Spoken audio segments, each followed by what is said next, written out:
እንዴት አላችሁልኝ እናንተ ሰዎች? የጌታችን የኢየሱስ ክርስቶስ ጸጋና ሰላም በሁላችሁ ላይ ጸንቶ ይኑር።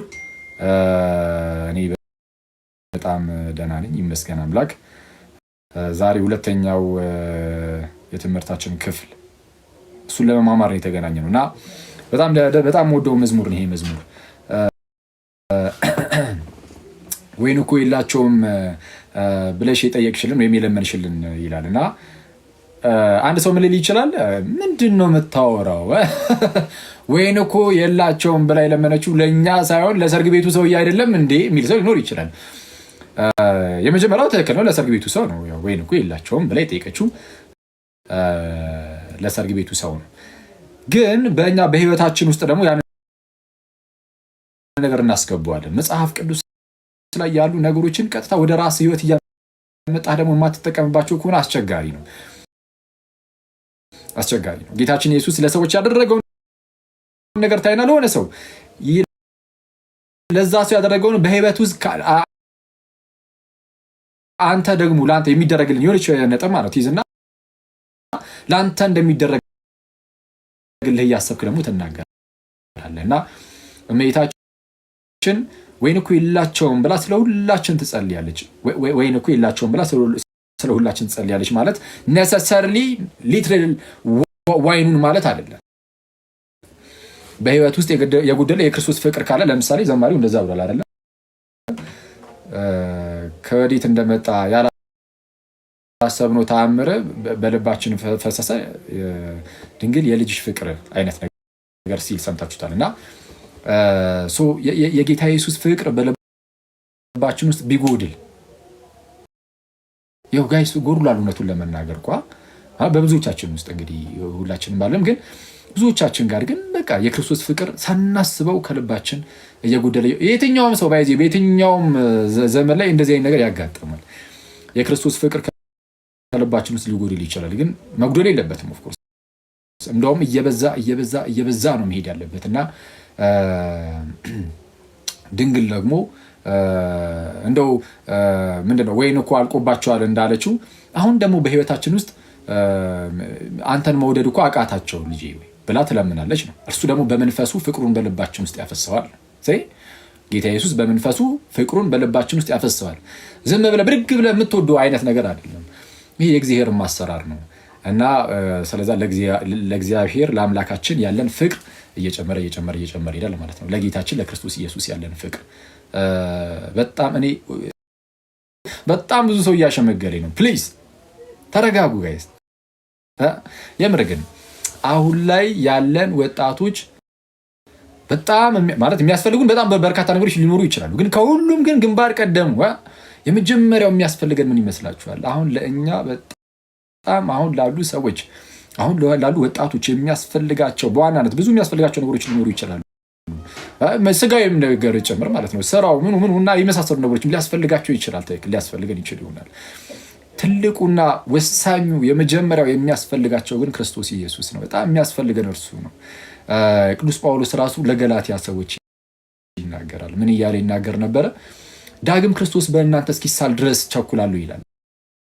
ዳግም ክርስቶስ በእናንተ በልባችሁ እስኪሳል ድረስ። አሁን ለእኛ የሚያስፈልገን ጌታ እርሱ ክርስቶስ ኢየሱስ በልባችን ዳግም እስኪሳል ድረስ እንደዛ እንዲሳል ነው የሚያስፈልገን። አሁን እሱ ነው በቃ በጣም የሚያስፈልገን አሁን ላይ ከምንም ነገር በፊት ከስራውም ከምኑ ጋይስ እኔ ምንም ነገር አሁን በጣም የሚያስፈልጋችሁ የፈለጋችሁትን ነገር ደርድሩ። ያንን ነገር አገኘን ስትሉ እዛው መጥፋት አለ መሞት አለ አይደል?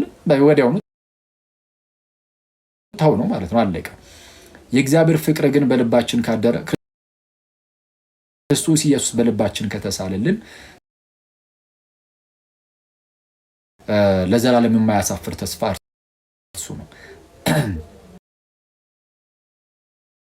የሆነ የምናጠራቅመው ገንዘብ የዘላለም ተስፋን አይሰጥም። በምድር ላይ እስካለን ድረስ እንግዲህ ምንድነው ለራስም ተጠቅመ ሌላውም ሰው ልጠቅም ትችል ይሆናል ምድር ላይ እስካለ ድረስ ብቻ አለቀ። ከዛ የዘለለ ነገር ወፍ። ለዘላለም ግን የሚሆን ተስፋ ጌታችን ኢየሱስ ብቻ ነው። እርሱ ብቻውን ክርስቶስ ብቻ ለዘላለም የሆነ ተስፋ እና እርሱ በልባችን ዳግም እንዲሳል ያስፈልገናል። ማለት አንድ ጊዜ አሁን የተጠስ በቀስ ነው እያጣ ነው ማለት ማየት እየተሳነን የምንሄደው ክርስቶስን በህይወታችን ውስጥ ማለት ነው። እና እሱ በጣም መመለሳል። ጌታ ሆይ ምናምን ብቻ እንደዚህ የእሱ ጉዳይ አይደለም። የእሱ ጉዳይ ይመስላችኋል ጋይስ? ዝም ብለህ ጌታ ሆይ ስላለን እንደዛ ይሆናል? አይሆንም እኮ የምርም ግን የሆነ ልባችን ላይ ከአንደበታችን የሚወጣው ያ ስም ከአንደበታችን የሚወጣው የጌታችን ኢየሱስ ስም ከልባችን ሊሆን ይገባዋል። ስለዛ ልባችን ላይ ክርስቶስ ያስፈልገናል። ልክ በልባችን ላይ ክርስቶስ ኢየሱስ የምርም ሲነግዝ የእሱ ተገዢ እንሆናለን። በቃ ኮምፕሊትሊ የክርስቶስ ኢየሱስ ተገዢዎች እንሆናለን እና የክርስቶስ የሆኑ ደግሞ ዓለምን ከነመሻቱ ሰቀሉ እንደተባለ ኃጢአት በቀላሉ የማይበረታባቸው ዓለማዊነት በቀላሉ የማይይዛቸው ምናምን እየሆኑ ይሄዳሉ። በአንድ የሚኮን ነገር አይደለም፣ ግን ቀስ በቀስ ግን እንደዛ መሆን ይቻላል። ከክርስቶስ ጋር ባለን በምናሳልፈው ጊዜ ምናምን እንደዛ ማለት ነው እና ክርስቶስን መውደድ የግድ ነው። ለዛ ነው ቅዱስ ጳውሎስም ምንድን ነው ያለው በቆሮንቶስ መልእክቱ ላይ ክርስቶስን ስለመውደድ ጌታን እርሱም ክርስቶስ ኢየሱስን የማይወደው ቢኖር እርሱ የተረገመ ነው ይልና ጌታ ሆይ ቶሎ ና ይላል። ጌታ ሆይ ና ጌታን እርሱም ክርስቶስ ኢየሱስን የማይወድ ቢኖር ግን አሁን ክርስቶስ ይወድሃል አይደል? ጌታ ይወድሃል፣ ክርስቶስ ይወድሃል፣ ኢየሱስ ይወድሃል ይባላል አይደል? ትክክል ነው። ጌታችን ኢየሱስ ይወደናል እና ፍቅሩን በጣም በሚያስደንቅ ደረጃ ሳይቶናል። ግን አንተስ ትወደዋለህ ወይ ነው? አሁን ክርስቶስ ስለወደደ ብቻ አይደለም። በዚህ ክርስቶስ ስለወደደ የመዳን መንገድን እርሱ በቃ ስለወደደ ብቻ አንተ ስለወደድከው ሳይሆን እርሱ ስለወደደ የመዳን መንገድን ከፍቶልሃል። አንተ ደግሞ ክርስቶስ ኢየሱስን ወደው ደግሞ ልትከተለው ይገባል። ባትወደው ግን ትጠፋ ዘንድ አለ። ክርስቶስን ባትወደው ትጠፋለህ፣ እንጠፋለን። ጌታን እርሱም ክርስቶስ ኢየሱስን የማይወድ ቢኖር የተረገመ ይሁን ያለው ለዛ ነው።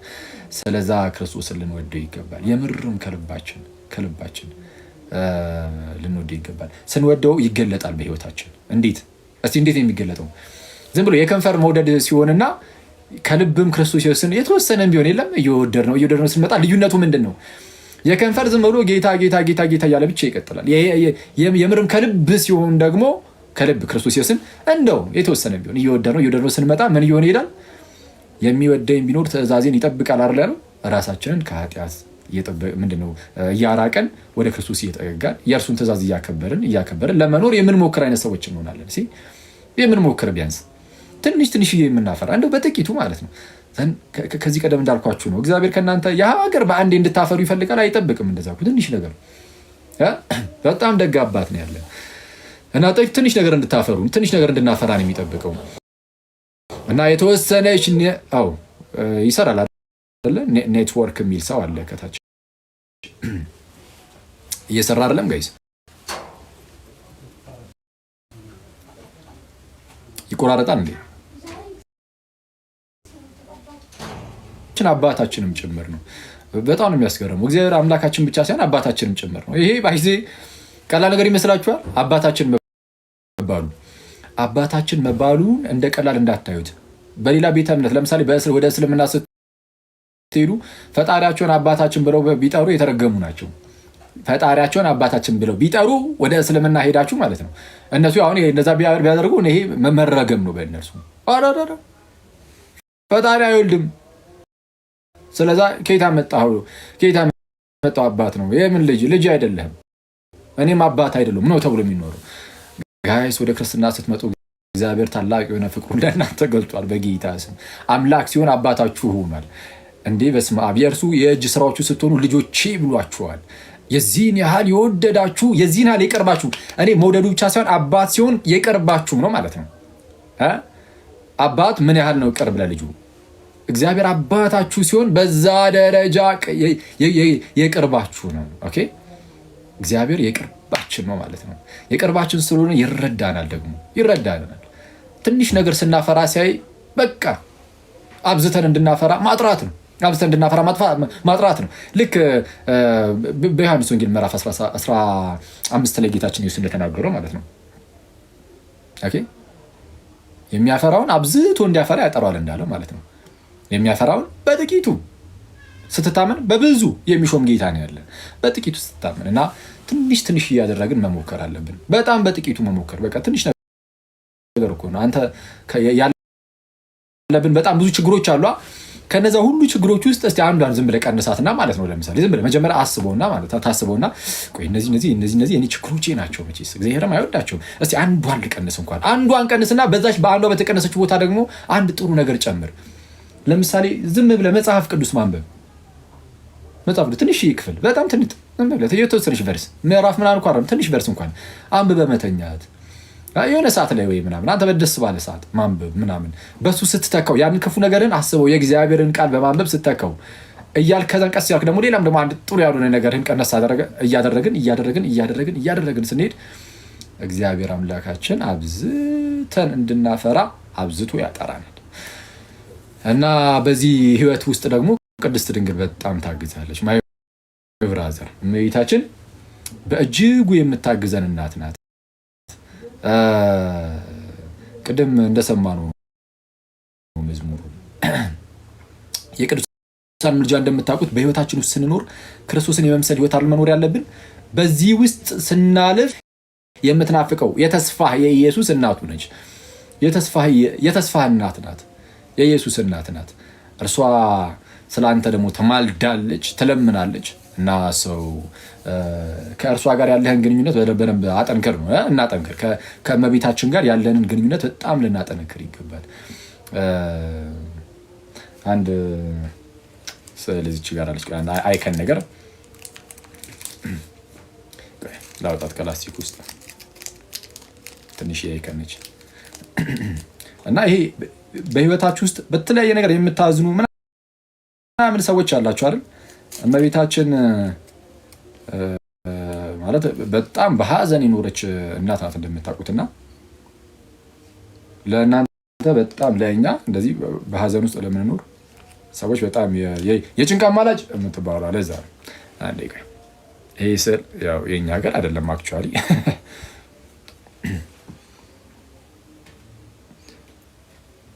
ኦኬ ቆይ ይሄን ኮሜንት ላጥፋላችሁ መሰለኝ ይሸፍነዋል። ዳንዳን ይታያችኋል።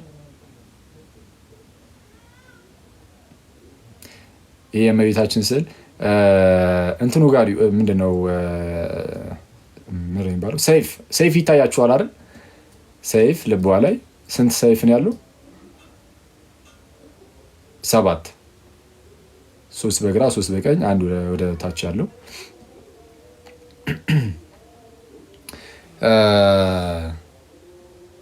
አውር ሌዲ ኦፍ ሶሮ እየተባለች ትጠራለች በውጩ ዓለም። 7ቱ እነዚህ ሰይፎች ምንን የሚያመለክቱ ናቸው? እንግዲህ በውጩ ማለት ነው 7ቱ የእመቤታችን ሀዘናት። እኛ ሀገር ስንት ነው? እስቲ ቆይ ልጠይቃችሁ እስቲ አንዴ ቆይ። እኛ ሀገር የእመቤታችን ስንት ሀዘናት ሲባል ነው የምታውቁት? ስንቱ ሀዘናት ሲባል የምታውቁት?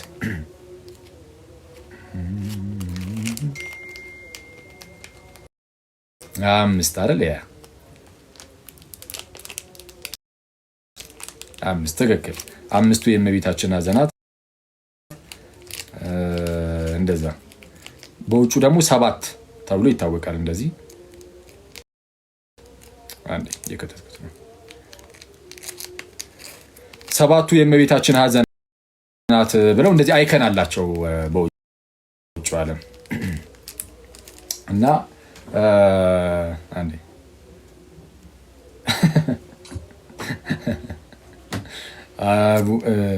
ልክ ሳሳያችሁ ይሄንን እንትና ለምን ትዝ አለኝ አለ አንዱ ሰው መቶ ቴክስት ላይና ቴክስት ገብቶልኝ ሳይ አንዳንድ እንከን የሚፈልጉ ሰዎች አሉ አይደል? በየቦታው መቼስ ይሄ እኮ የኛ አይደለም ይላል እና እሺ አይከኖቹ የየራሳቸው በየሀገራቱ ይለያያል አሰራራቸው። ግን አንዳንድ ጠመም ያለ ጠማማ ስቀልር ግን ሊትራሊ የተጣመመ አይነት አእምሮ ያላቸው ሰዎች ኦፍ ኮርስ ይኖራሉ። እና ለማንኛውም እሱን ተውትና 7ቱ ሀዘናት ምን መሰላችሁ? ልንገራችሁ እንዴ 7ቱን ሀዘናት። እሺ ልንገራችሁ። እሺ 7ቱ ሐዘናት ብሎ እነሱ የሚናገሩት የኛ 5ቱ ከኛው ጋር ተመሳሳይ ናቸው። 2 ነው የሚጨምሩት። አንዱ ላይ የተወሰነ ለየት የሚል ነገር አለው። ግን እሺ እሱን እነግራችኋለሁ። አንደኛው አረጋዊ ስምዖን እመቤታችንን በቤተ መቅደስ አግኝቷት ልጇ ኢየሱስን ማየቱ ከዛም በኋላ በነፍስሽ ሰይፍ ያልፋል ብሏት አልነበረ?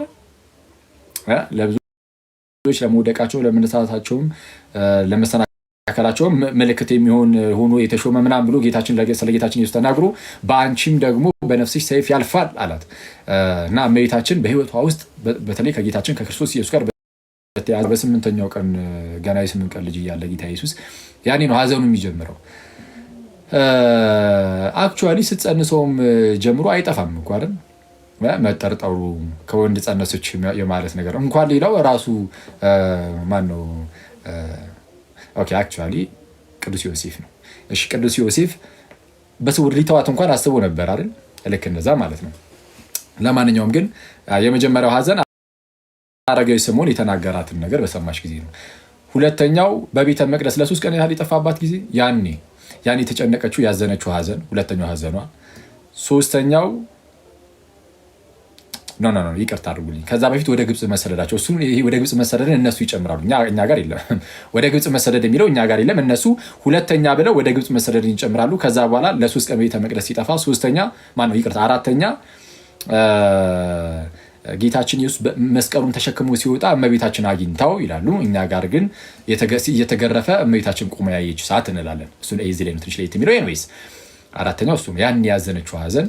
አምስተኛ ሲሰቀል፣ እኛም ያው ሲሰቀል እንላለን። እነሱ 6ኛ ብለው ሲወርድ ከመስቀሉ ሲወርድ እመቤታችን በነፍሱ ያለፈው ሰይፍ ወይም ደግሞ ሐዘን እሱን ያስቡና 6ኛ አድርገው 7ኛ ሲቀብሩት ማለት ነው፣ ወደ ንጹህ መቃብር ሲያወርዱት እሱን ማለት ነው። እኛ ጋር ያው አወርደው ሲቀብሩት አንድ ላይ ይቆጠርና 5 ይሆናል እና 7ቱ ሐዘናት ተብሎ ይነገራል። እና እንደዚህ የሚነገሩ ለምንድነው? እንደዚህ የሚያዝኑ ሰዎችም ጭምር እመቤታችን በጸሎቷ እንድታግዛቸው ቢማጸኗት ቢለምኗት እርሷ ደግሞ በጸሎቷ ታግዛቸዋለች። ሐዘንን እመቤታችን በጣም በሚገባ እሷም እንደዚህ አይታ ነው የኖረችው እና በኤርሲያን ውስጥ የኤርሲያን እናት ናት እመቤታችን እና የቤተክርስቲያን እናት ናት።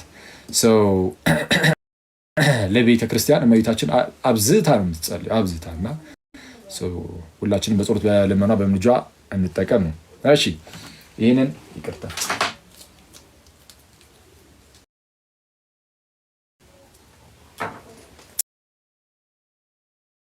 ይህንን ያዝና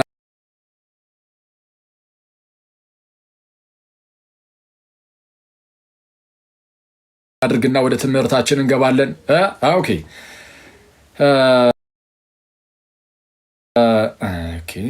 እሺ ወደ ትምህርታችን ስንገባ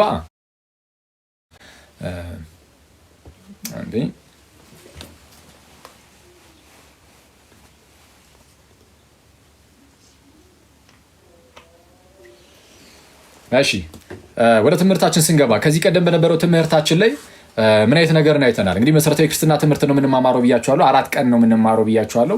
የመጀመሪያው ቀን አልፏል። ዛሬ ሁለተኛው ቀን ላይ ደርሰናል። የሚቀሩን እንኳን ባለው 2 ቀን ብቻ ነው። መቼና መቼ? ሐሙስና ቅዳሜ። ኦኬ ከነገ ወዲያ ዘን ቅዳሜ መሰረታዊ ክርስትና ትምህርት የሚባለው ምን እንደሆነ በክርስትና ውስጥ ታውቁታላችሁ ማለት ነው። በቃ ይሄ ነው። እሺ ከዚህ ቀደም በነበረው ትምህርታችን ውስጥ የእግዚአብሔርን ሕልውና አይታወቅም የሚሉ አሉ። እኛ ግን አረ ፈጣሪ መኖር እናውቃለን፣ ፈጣሪ አለ፣ የአምላክም አንድ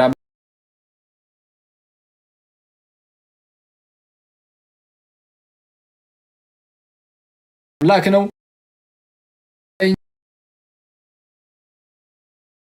እኛ የሆነው እውነተኛው አምላክ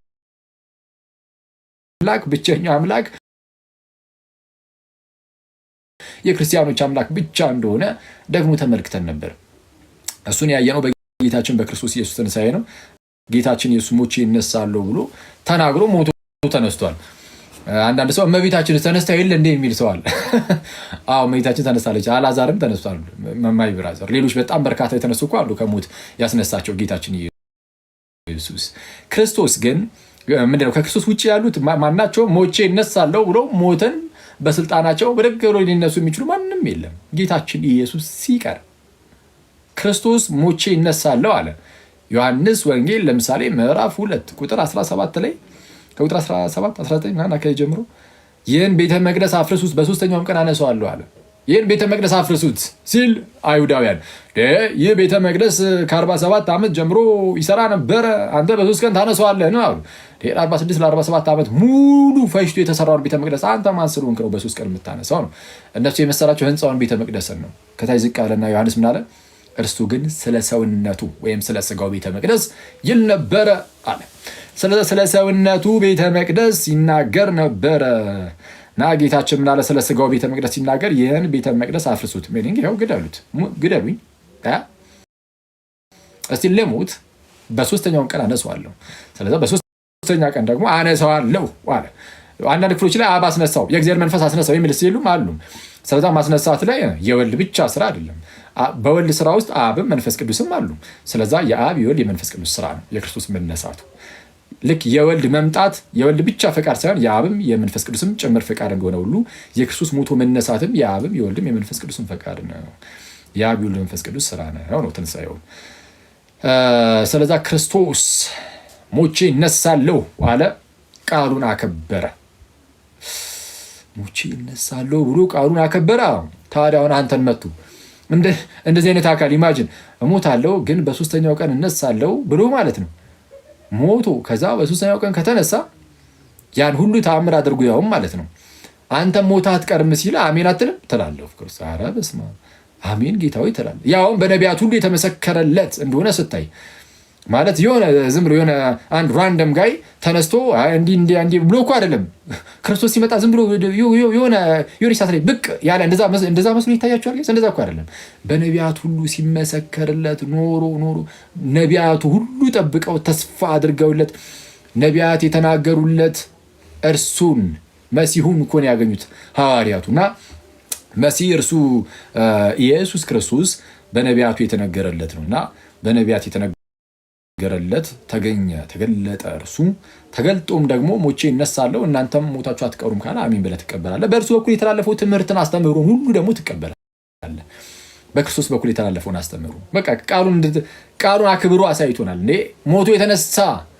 ሞቶ የተነሳ አካል ሲናገርና ዝም ብለህ እንደዚሁ አይዟችሁ የሚል ብቻ አንድ ነው እንዴ? አይሆንም እኮ ክርስቶስ አሳይቶናል። አሳይቶን በግልጥ አሳየን እኮ። በስመ አብ እርግጠኞች ነን። አሁን እርግጠኞች ነን እንደምንነሳ፣ በጣም እርግጠኞች። ስለዚህ ለዘላለም እንደማይኖሩ ሰዎች አይደለም የምንኖረው። አየህ አሁን አንተ ተስፋ አትቆርጥም። ሞተ በዛው የምትቀር ቢሆን አስቧል። ላይፍን ማለት ምንድን ነው የሚመስለው? ላይፍ ራሱ የተወሰነ ጊዜ ኑሬ ከዛ በኋላ በዛው በቃ ጠፋለሁ የሚል ሀሳብ ጭንቅላት ውስጥ ቢኖር ኖሮ ማለት ነው በጣም አስቸጋሪ ነበረ። ማለት ህይወት ራሱ የሆነ ተስፋ ቢስ ይሆናል። ግን ለዘላለም እንደምትኖር ስታስብ ያኔ እርሱ ያበረታል። ለዘላለም እንደምትኖር ስታስብ እርሱ የሚያበረታ ይሆናል። ለማንኛውም በክርስቶስ ኢየሱስ ትንሣኤ የክርስቲያኖች አምላክ ብቻ ትክክለኛው እንደሆነ አውቀናል። ዛሬ የምንማማረው ትምህርት ዛሬ በጣም በአጭሩ ነው። እሺ ማስረዳችሁ 30 ደቂቃ የሥላሴን ትምህርትም ለምን መሰረታዊ ክርስትና ትምህርት እንማራለን የሚለውንም በስሱ እነግራችኋለሁ። ከ30 እስከ 40 ደቂቃ በወስድባችሁ ነው። ወዲያው ጨርሰን እንሰነባበታለን ማለት ነው።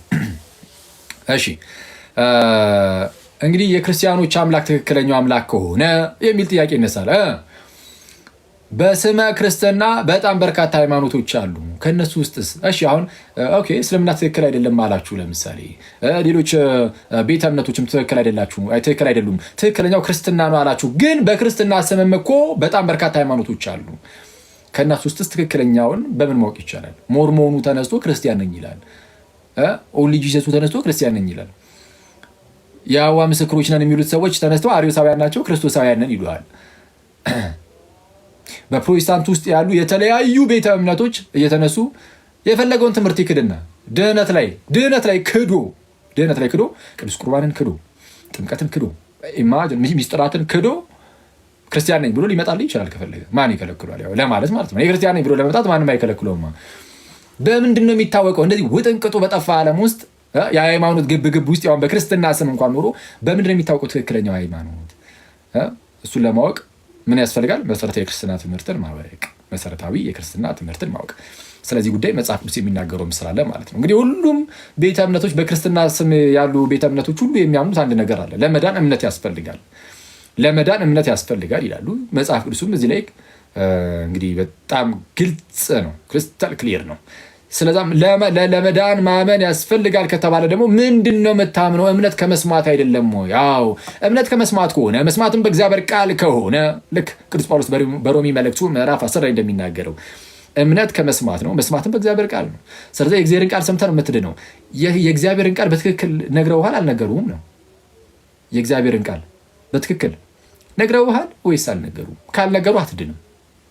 በትክክል የእግዚአብሔርን ቃል ካልሰማህ የምታምነው እምነት ከእግዚአብሔር ቃል የተነሳ የሆነ እምነት ስላልሆነ አያድንም። ያ እምነት የሚያድነው እምነት ምን አይነት እምነት ነው? ትክክለኛ የእግዚአብሔር ቃል ተሰምቶ የሚመጣው እምነት፣ እሱ ነው የሚያድነው። ለምሳሌ ስላሴ የሚባል ነገር የለም፣ አብ ኢየሱስ ነው ብሎ ለምሳሌ አንድ ሰው መቶ ቢሰብክ ኦንሊ ጂሰሶች እንደዛ ነው የሚሰብኩት። እንደዛ ብሎ መቶ ቢሰብክና ይህንን ነገር ሰምተህ ብታምን ኢየሱስ ብቻ በቃ አብ ኢየሱስ ነው ምናምን ብለህ ብትይዝ ማለት ነው። ከዛ በኋላ አመንክ ይህንን። ከዛ በኋላ እኮ ኢየሱስ ሞቶልኛል ተነስቶልኛል ምናምን፣ ኢቨን እነሱ ጥምቀትም ያድናል ይላሉ ምናምን ብለህ አመንክ፣ ግን አትድንም። ለምን? ትክክለኛውን የእግዚአብሔርን ቃል አላገኘህም። ለምሳሌ የስላሴን ትምህርት ክዳል።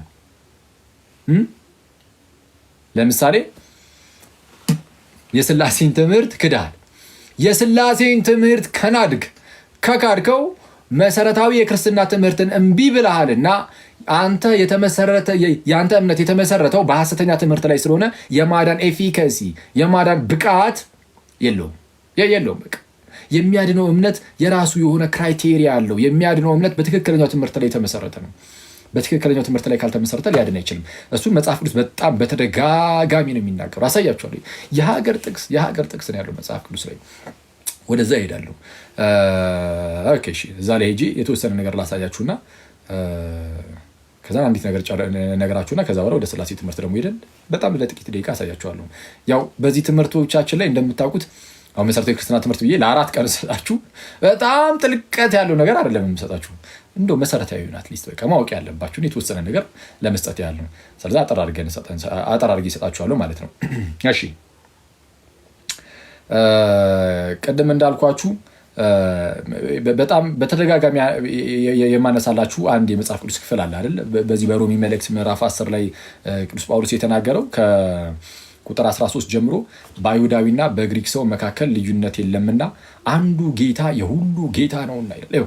በአይሁዳዊና በግሪክ ሰው መካከል ልዩነት የለም ማለት ምን ማለት ነው? በአይሁዳዊ ማለት ህዝበ እስራኤል ማለት ነው። አይሁዳውያን ናቸው። ህዝበ እስራኤል ከጥንት ጀምሮ የእግዚአብሔር ህዝብ ተብለው ይኖሩ ነበረ። እነርሱ የተገረዙ ናቸው። የእግዚአብሔርን ቃል ማደራ ተቀብለዋል። በዚህም የአይሁድ ብልጫ አለው ተብሎ ተነግሮለታል ሮሜ 3 ላይ።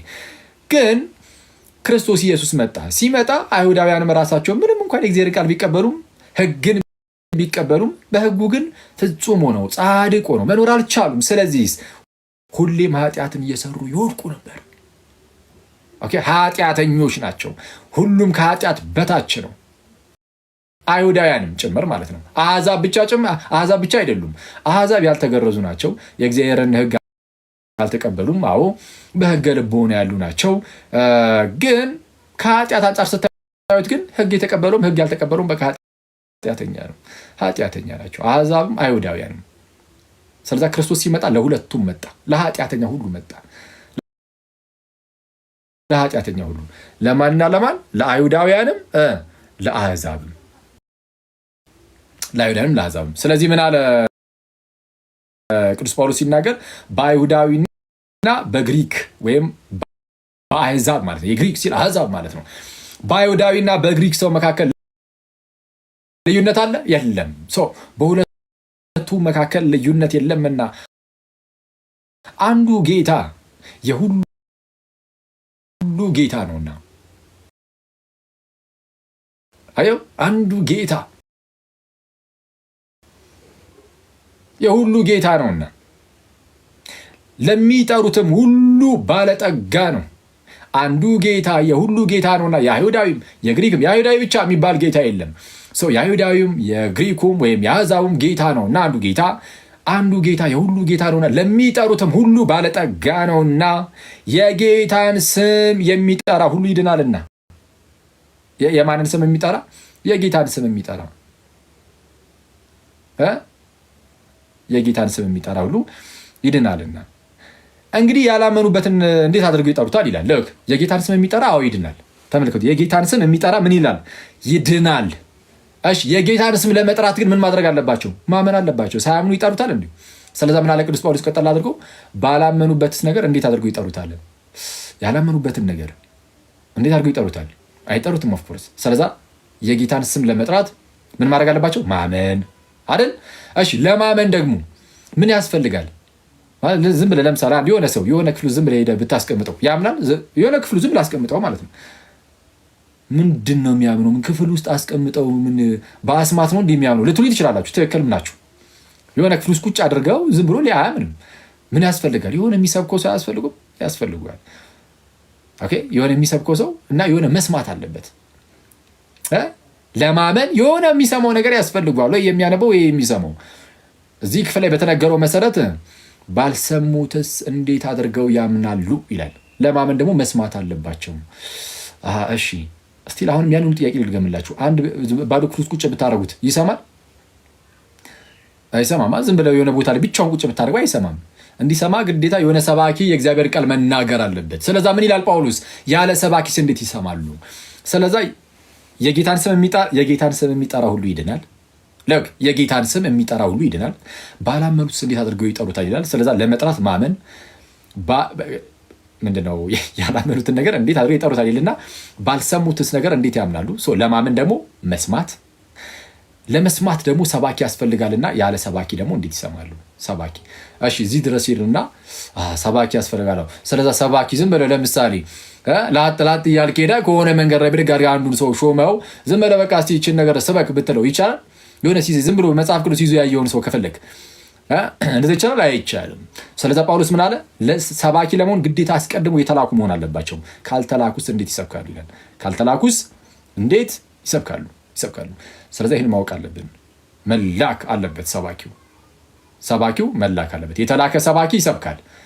ከዛ በኋላ ልክ ሲሰብክ ሰውየው ይሰማል። የሰማው ሰውዬ ያምናል።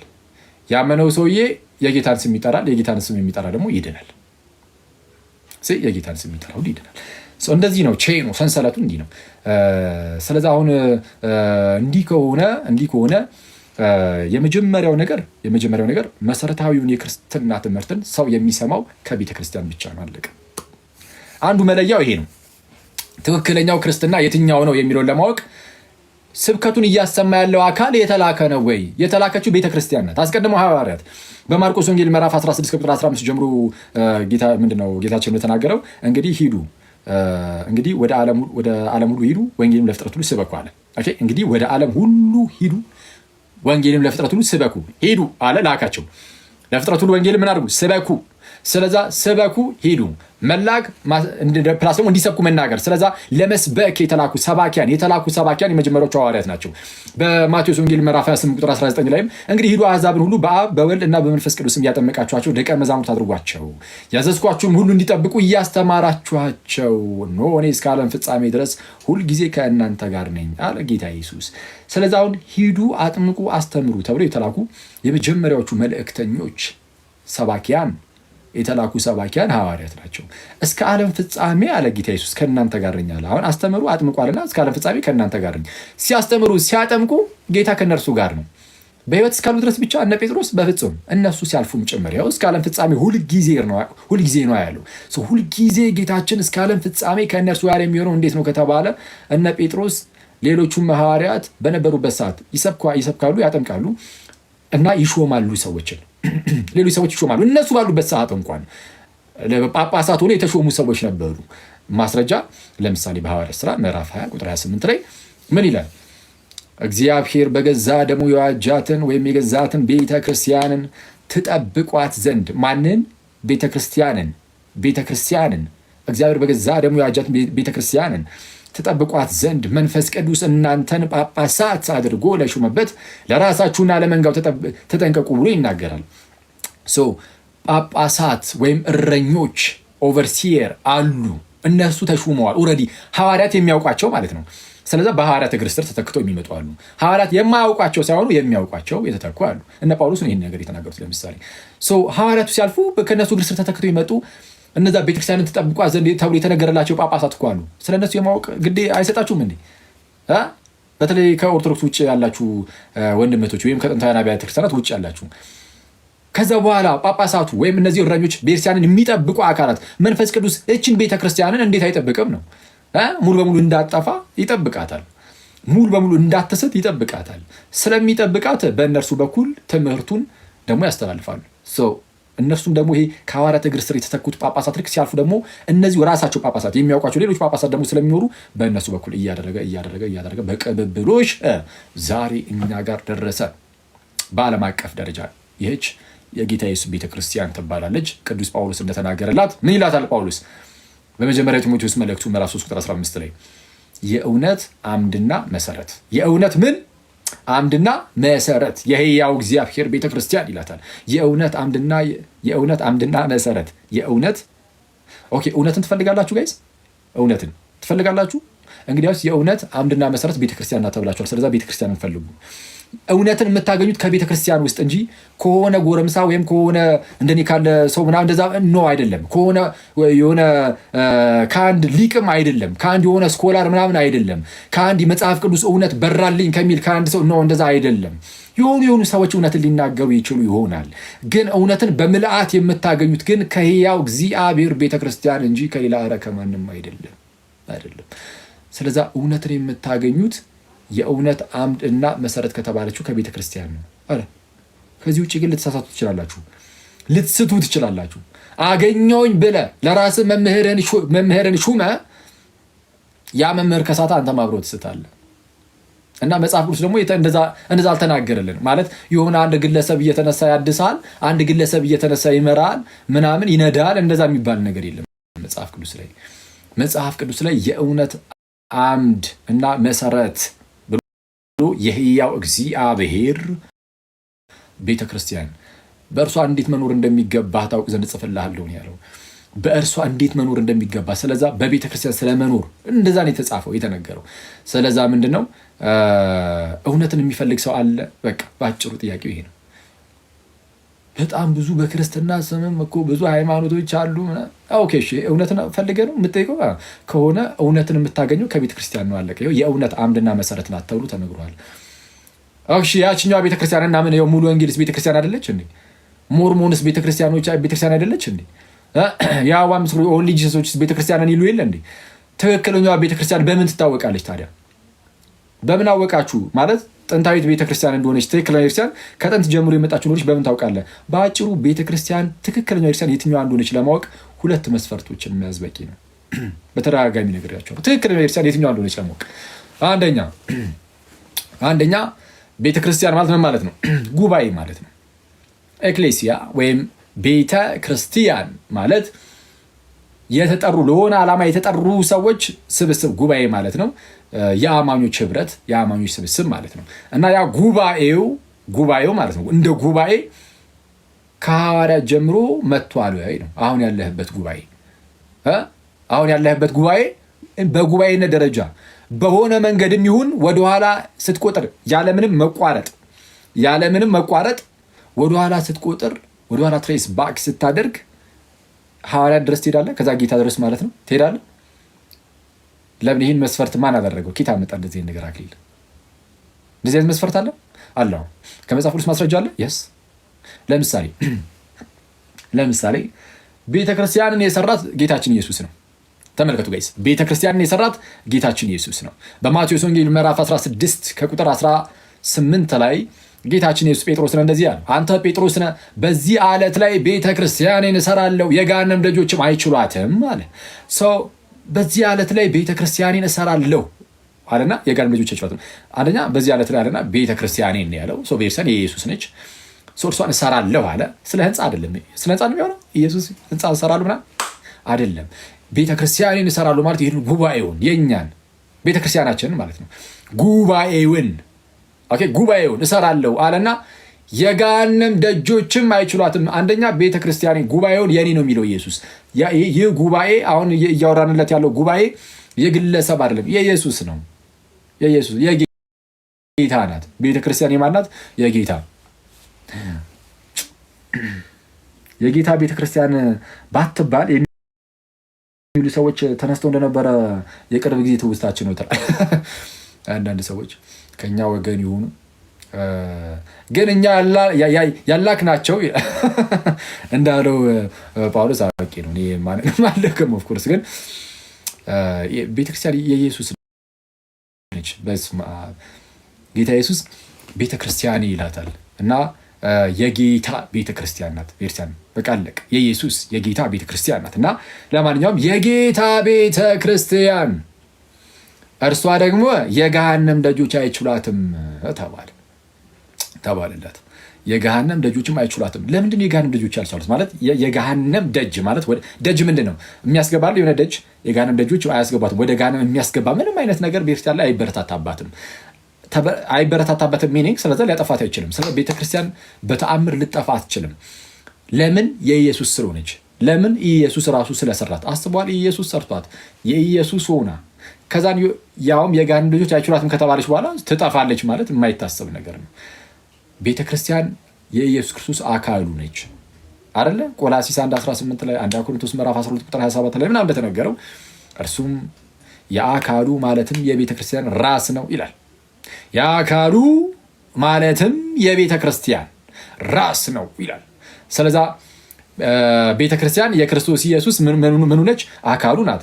በሌላ ክፍል ላይም እንደዚሁ በኤፌሶን መልእክት ምዕራፍ 1 ላይ ምን ነበር የሚላት ቅዱስ ጳውሎስ? በኤፌሶን መልእክት ምዕራፍ 1 ቁጥር 23 ላይ ከቁጥር 22 ጀምሮ ሁሉን ከእግሩ በታች አስገዛለት ይላል።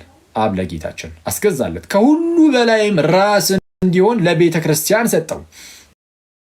ከሁሉም በላይ ራስ እንዲሆን ለቤተክርስቲያን ሰጠው ጌታ ኢየሱስን። ስለ ቤተክርስቲያን ካላወቃችሁ ሁሌ ትስታላችሁ ጋይስ። በስመ አብ። በፕሮቴስታንት ውስጥ ፕሮቴስታንት ወንድሞቼ ሰላም ለእናንተ ይሁን። በእናንተ ውስጥ በጣም የጠፋው ነገር በጣም በሚያሳዝን ሁኔታ ነገረ ቤተክርስቲያን ኤክሌሲዮሎጂው እኔ በስመ አብ እንዴት እንደጠፋ በሚያሳዝን ሁኔታ ኢንቪዚብል የማትታይ ቤተክርስቲያን ምናምን ብለው ጭምልቅልቅልቅ አድርጋችሁ አውኩታችሁታል። እና እሱን በጌታ እንደው መለስ ብላችሁ እዩት። ቢያንስ እንደው ጥሩ ልብ ያላችሁ ልባም ፕሮቴስታንቶች ይህንን ነገር በደንብ አድርጋችሁ እዩ። በዚህ ውስጥ ደግሞ ክርስቶስ ኢየሱስ እንደሚያግዛችሁ አምናለሁ። እና ምን አለ? ራስ እንዲሆን ለቤተክርስቲያን ሰጠው። ኢየሱስን ራስ እንዲሆን ለቤተክርስቲያን ሰጠው ይልና እርሷም ይላል ቤተክርስቲያንም ማለት ነው። እርሷም ለኢየሱስ ሰጠው አይደል የሚለው? እርሷም ቤተክርስቲያንም አካሉና የኢየሱስ ማለት ነው። አካሉና ሁሉን በሁሉ የሚሞላ የእርሱ ሙላቱ ናት ይላል። ሁሉን በሁሉ የሚሞላ የእርሱ ሙላቱ ናት። አካሉና ሁሉን በሁሉ የሚሞላ የእርሱ ሙላቱ ናት። ስለዚህ አሁን ኢየሱስ የቤተክርስቲያን ራስ ነው። ቤተክርስቲያን የእርሱ አካሉ ናት። ከዛ ደግሞ መጽሐፍ ቅዱስ ሲያስቀምጥ እንዴት ያስቀምጣል? ክርስቶስን ሙሽራ ያደርግና ቤተክርስቲያንን ደግሞ ሙሽራይቱ ይላታል። ሙሽራይቱ በማለት ውስጥ ክርስቶስ ሙሽራ እንደመሆኑ ሙሽራይቱን እንዴት እንደሚጠብቃት እንዴት ራሱን አሳልፎ እስኪሰጥ ድረስ ደግሞ እዚሁ ኤፌሶን መልእክት ምዕራፍ 5 ቁጥር 25 ጀምራችሁ አንብቡ። ባሎች ሆይ ክርስቶስ ደግሞ ቤተክርስቲያንን እንደወደዳት እናንተ ሚስቶቻችሁን ውደዱ፣ በውሃ መታጠብና ከቃሉ ጋር አንጽቶ እንዲቀድሳት ራሱን ስለ እርሷ አሳልፎ ሰጠ እኮ ብሎ እንደተናገረ ማለት ነው። እንዲህ ብሎ ይናገርና ምንድነው እድፈት ወይም የፊት መጨማደድ ወይም ነውር ወይም እንዲህ ያለ ነገር ሳይሆንባት ቅድስት ክብርት የሆነች ቤተክርስቲያንን ለራሱ እንዲያቀርብ ፈለገ፣ ወደደ ብሎ ይናገራል። ስለዛ የፊት መጨማደድ ሳይኖርባት ሳታረጅ ማለት ነው። ሁሌም የሚጠብቃት ሙሽራ አላት። እንዴ አንተ ሙሽራው ምንድነው አቅመ ቢስ ያደርጉታል አንዳንድ ሰዎች። ሙሽራውን ቤተክርስቲያን አርጅታ አደስናት ይላል አንዳንድ ሰው። አረ ቤተክርስቲያን እንደ ክርስቲያን በዓለም አቀፍ ደረጃ ስህተት ውስጥ ወድቃ በፍጹም ሊሆን አይችልም። ቤተክርስቲያን የሆነ አካባቢ ላይ ባይዜ ልትስት ትችላለች። የሆነ አካባቢ ላይ ስህተት ሊገባባት ይችላል። ስህተት ሊገባባት አይችልም። የሆነ አካባቢ ላይ ያለች ቤተክርስቲያን በዓለም አቀፍ ደረጃ ሳይሆን የሆነች አካባቢ ላይ ያለች ቤተክርስቲያን ውስጥ ስህተት ነገር ሊነገር ይችላል። ስለዛ ምን ታደርጋለች? ያቺ ቤተክርስቲያን ግዴታ ከዓለም አቀፉ ቤተክርስቲያን መነጠል የለባትም። ሁሌም ራሷን ዘሌ ልጠፍ ነው ማድረግ ያለባት። ሄዳ ከዓለም አቀፉ ወጣ ብዬ የራሴን አራምዳለሁ የሚልክ ቤተክርስቲያን ካለ መጨረሻው ጥፋት ነው የሚሆነው። ለምሳሌ የካቶሊክ ቤተክርስቲያን ስታለች፣ ምናልባት ስታለች ብላችሁ የምታምኑ ከሆነ ስታለች አይደል? እንግዲህ ከሳተች በፊት ለምሳሌ የሮም ቤተክርስቲያን ማለት ነው የካቶሊክ የሮም ቤተክርስቲያን በዓለም አቀፋዊቱ ቤተክርስቲያን ውስጥ ነበረች አልነበረችም? ነበረች። ግን ይኸው አሁን ስታለች እየተባለ ነው። በዓለም አቀፋዊት ቤተክርስቲያን ውስጥ የነበሩ አብያተ ክርስቲያናት ስህተት ውስጥ ሊወድቁ ይችላሉ። ስለዛ ጥንቃቄ ማድረግ አለባቸው። እነ ቆጵሪያኖስም ይህን ነው የሚናገሩት። እነ ሴፕሪያን ሁሌም ቢሆን የሆኑ አካባቢ ላይ ያሉ አብያተ ክርስቲያናት ከዓለም አቀፉ ጋር ሁሌም ግንኙነት ሊኖራቸው ይገባል፣ በጣም በሰፊው። አሊያ ግን የእንደራሴ ነገር ለምሳሌ ቢጀመር በተለይ በሃይማኖት ደረጃ እንደዛ አሁን አክቹዋሊ የሃይማኖት ነገር አሁን ግልጽ ሆኖ እንትን ስላለ የሚያሻማ ነገር አይኖርም። በእርግጣው ላይ ግን የእንደራሴ ነገር ብድግ እያደረገ ሃይማኖትን በቃ ይሄ እንዲህ ነው እያለ ቢመጣ ያቺ ሰን ትጠፋለች፣ ኑፋቄ ውስጥ ትወድቃለች። ከዛ በኋላ ራሷን ከክርስትና ታወጣለች ማለት ነው። ስለዛ በጣም ጥንቃቄ ይፈልጋል ማለት ነው። ሁሌም ቢሆን በዓለም አቀፍ ቤተክርስቲያን ስር ከዓለም አቀፍ ቤተክርስቲያን ላይ ልጥፍ ማለት ያስፈልጋል፣ ግዴታ ነው። ስለዛ አሁን ላይ የትኛውም አብያተ ክርስቲያናት በኢትዮጵያም ያለችው ይሁን በግብፅም፣ በሲሪያም፣ በማላንካራ በህንድም፣ በሲሪያም፣ በየትኛውም በኤርትራም፣ በውጭ በሌሎችም እኛ ባላወቅ ነው እግዚአብሔር ግን ባወቀው ባሉ አብያተ ክርስቲያናት በዓለም ዳርቻ ሁሉ ያሉ አብያተ ክርስቲያናት እንዳይወድቁ ግዴታ የዓለም አቀፉን ነገር ሁሌም መያዝ አለባቸው። የዓለም አቀፉን ማይዝ ካለ ይቆረጣል። ምንም ይሄ ግልጽ ነው። ያው ሮም ለምሳሌ ስታለች አይደል የምንለው። የሮም ቤተክርስቲያን የሳተችው ገና በፊትም ቤተክርስቲያን ውስጥ ሳትሆን ቀርታ አይደለም። ቤተክርስቲያን ውስጥ ነበረች ግን ሳተች፣ ስህተትን ተቀበለች። ስለዛ እንደዚህ አይተዋል። በቤተክርስቲያን ደረጃ ስህተት ውስጥ ወድቃለች ተብሎ ሊነገርላቸዋል። ለማንኛውም ግን በዓለም አቀፍ ደረጃ ቤተክርስቲያን አትስትም። የማትስትበት ዋናው ምክንያት ምንድን ነው? በዓለም አቀፍ ደረጃ ቤተክርስቲያን ሳተች ማለት የድህነት መንገድ ሁሉ ተዘጋ ማለት ነው። ቤተክርስቲያን ከሌለች ድህነት የለም። ባይዚ ቤተክርስቲያን ከሌለች ድህነት አይኖርም። ይኖራል ያለ ቤተክርስቲያን? ይኖራል እንዴ? ያለ ቤተክርስቲያን ድህነት አይኖርም። ሰው ለመዳን አምኖ መጠመቅ አለበት። አስቡት፣ ለማመን እውነተኛ ወንጌል መሰበክ አለበት። እርሱ ደግሞ ስታለች፣ እውነተኛው ወንጌል ጠፍቷል ያስብላል። ማጥመቅ አለባት። ለማጥመቅ ደግሞ እሷ ራሱ ማጥመቅ የማትችል ሆናለች፣ ወድቃለች ሙሉ በሙሉ። ስለዛ ድህነት አይኖርም ማለት ነው። እንደዛ ሊሆን አይችልም። ስለዛ መንፈስ ቅዱስ ሁሌም ቢሆን ወደ እውነት ሁሉ ይመራታል፣ ዓለም አቀፋዊቷን ቤተክርስቲያን።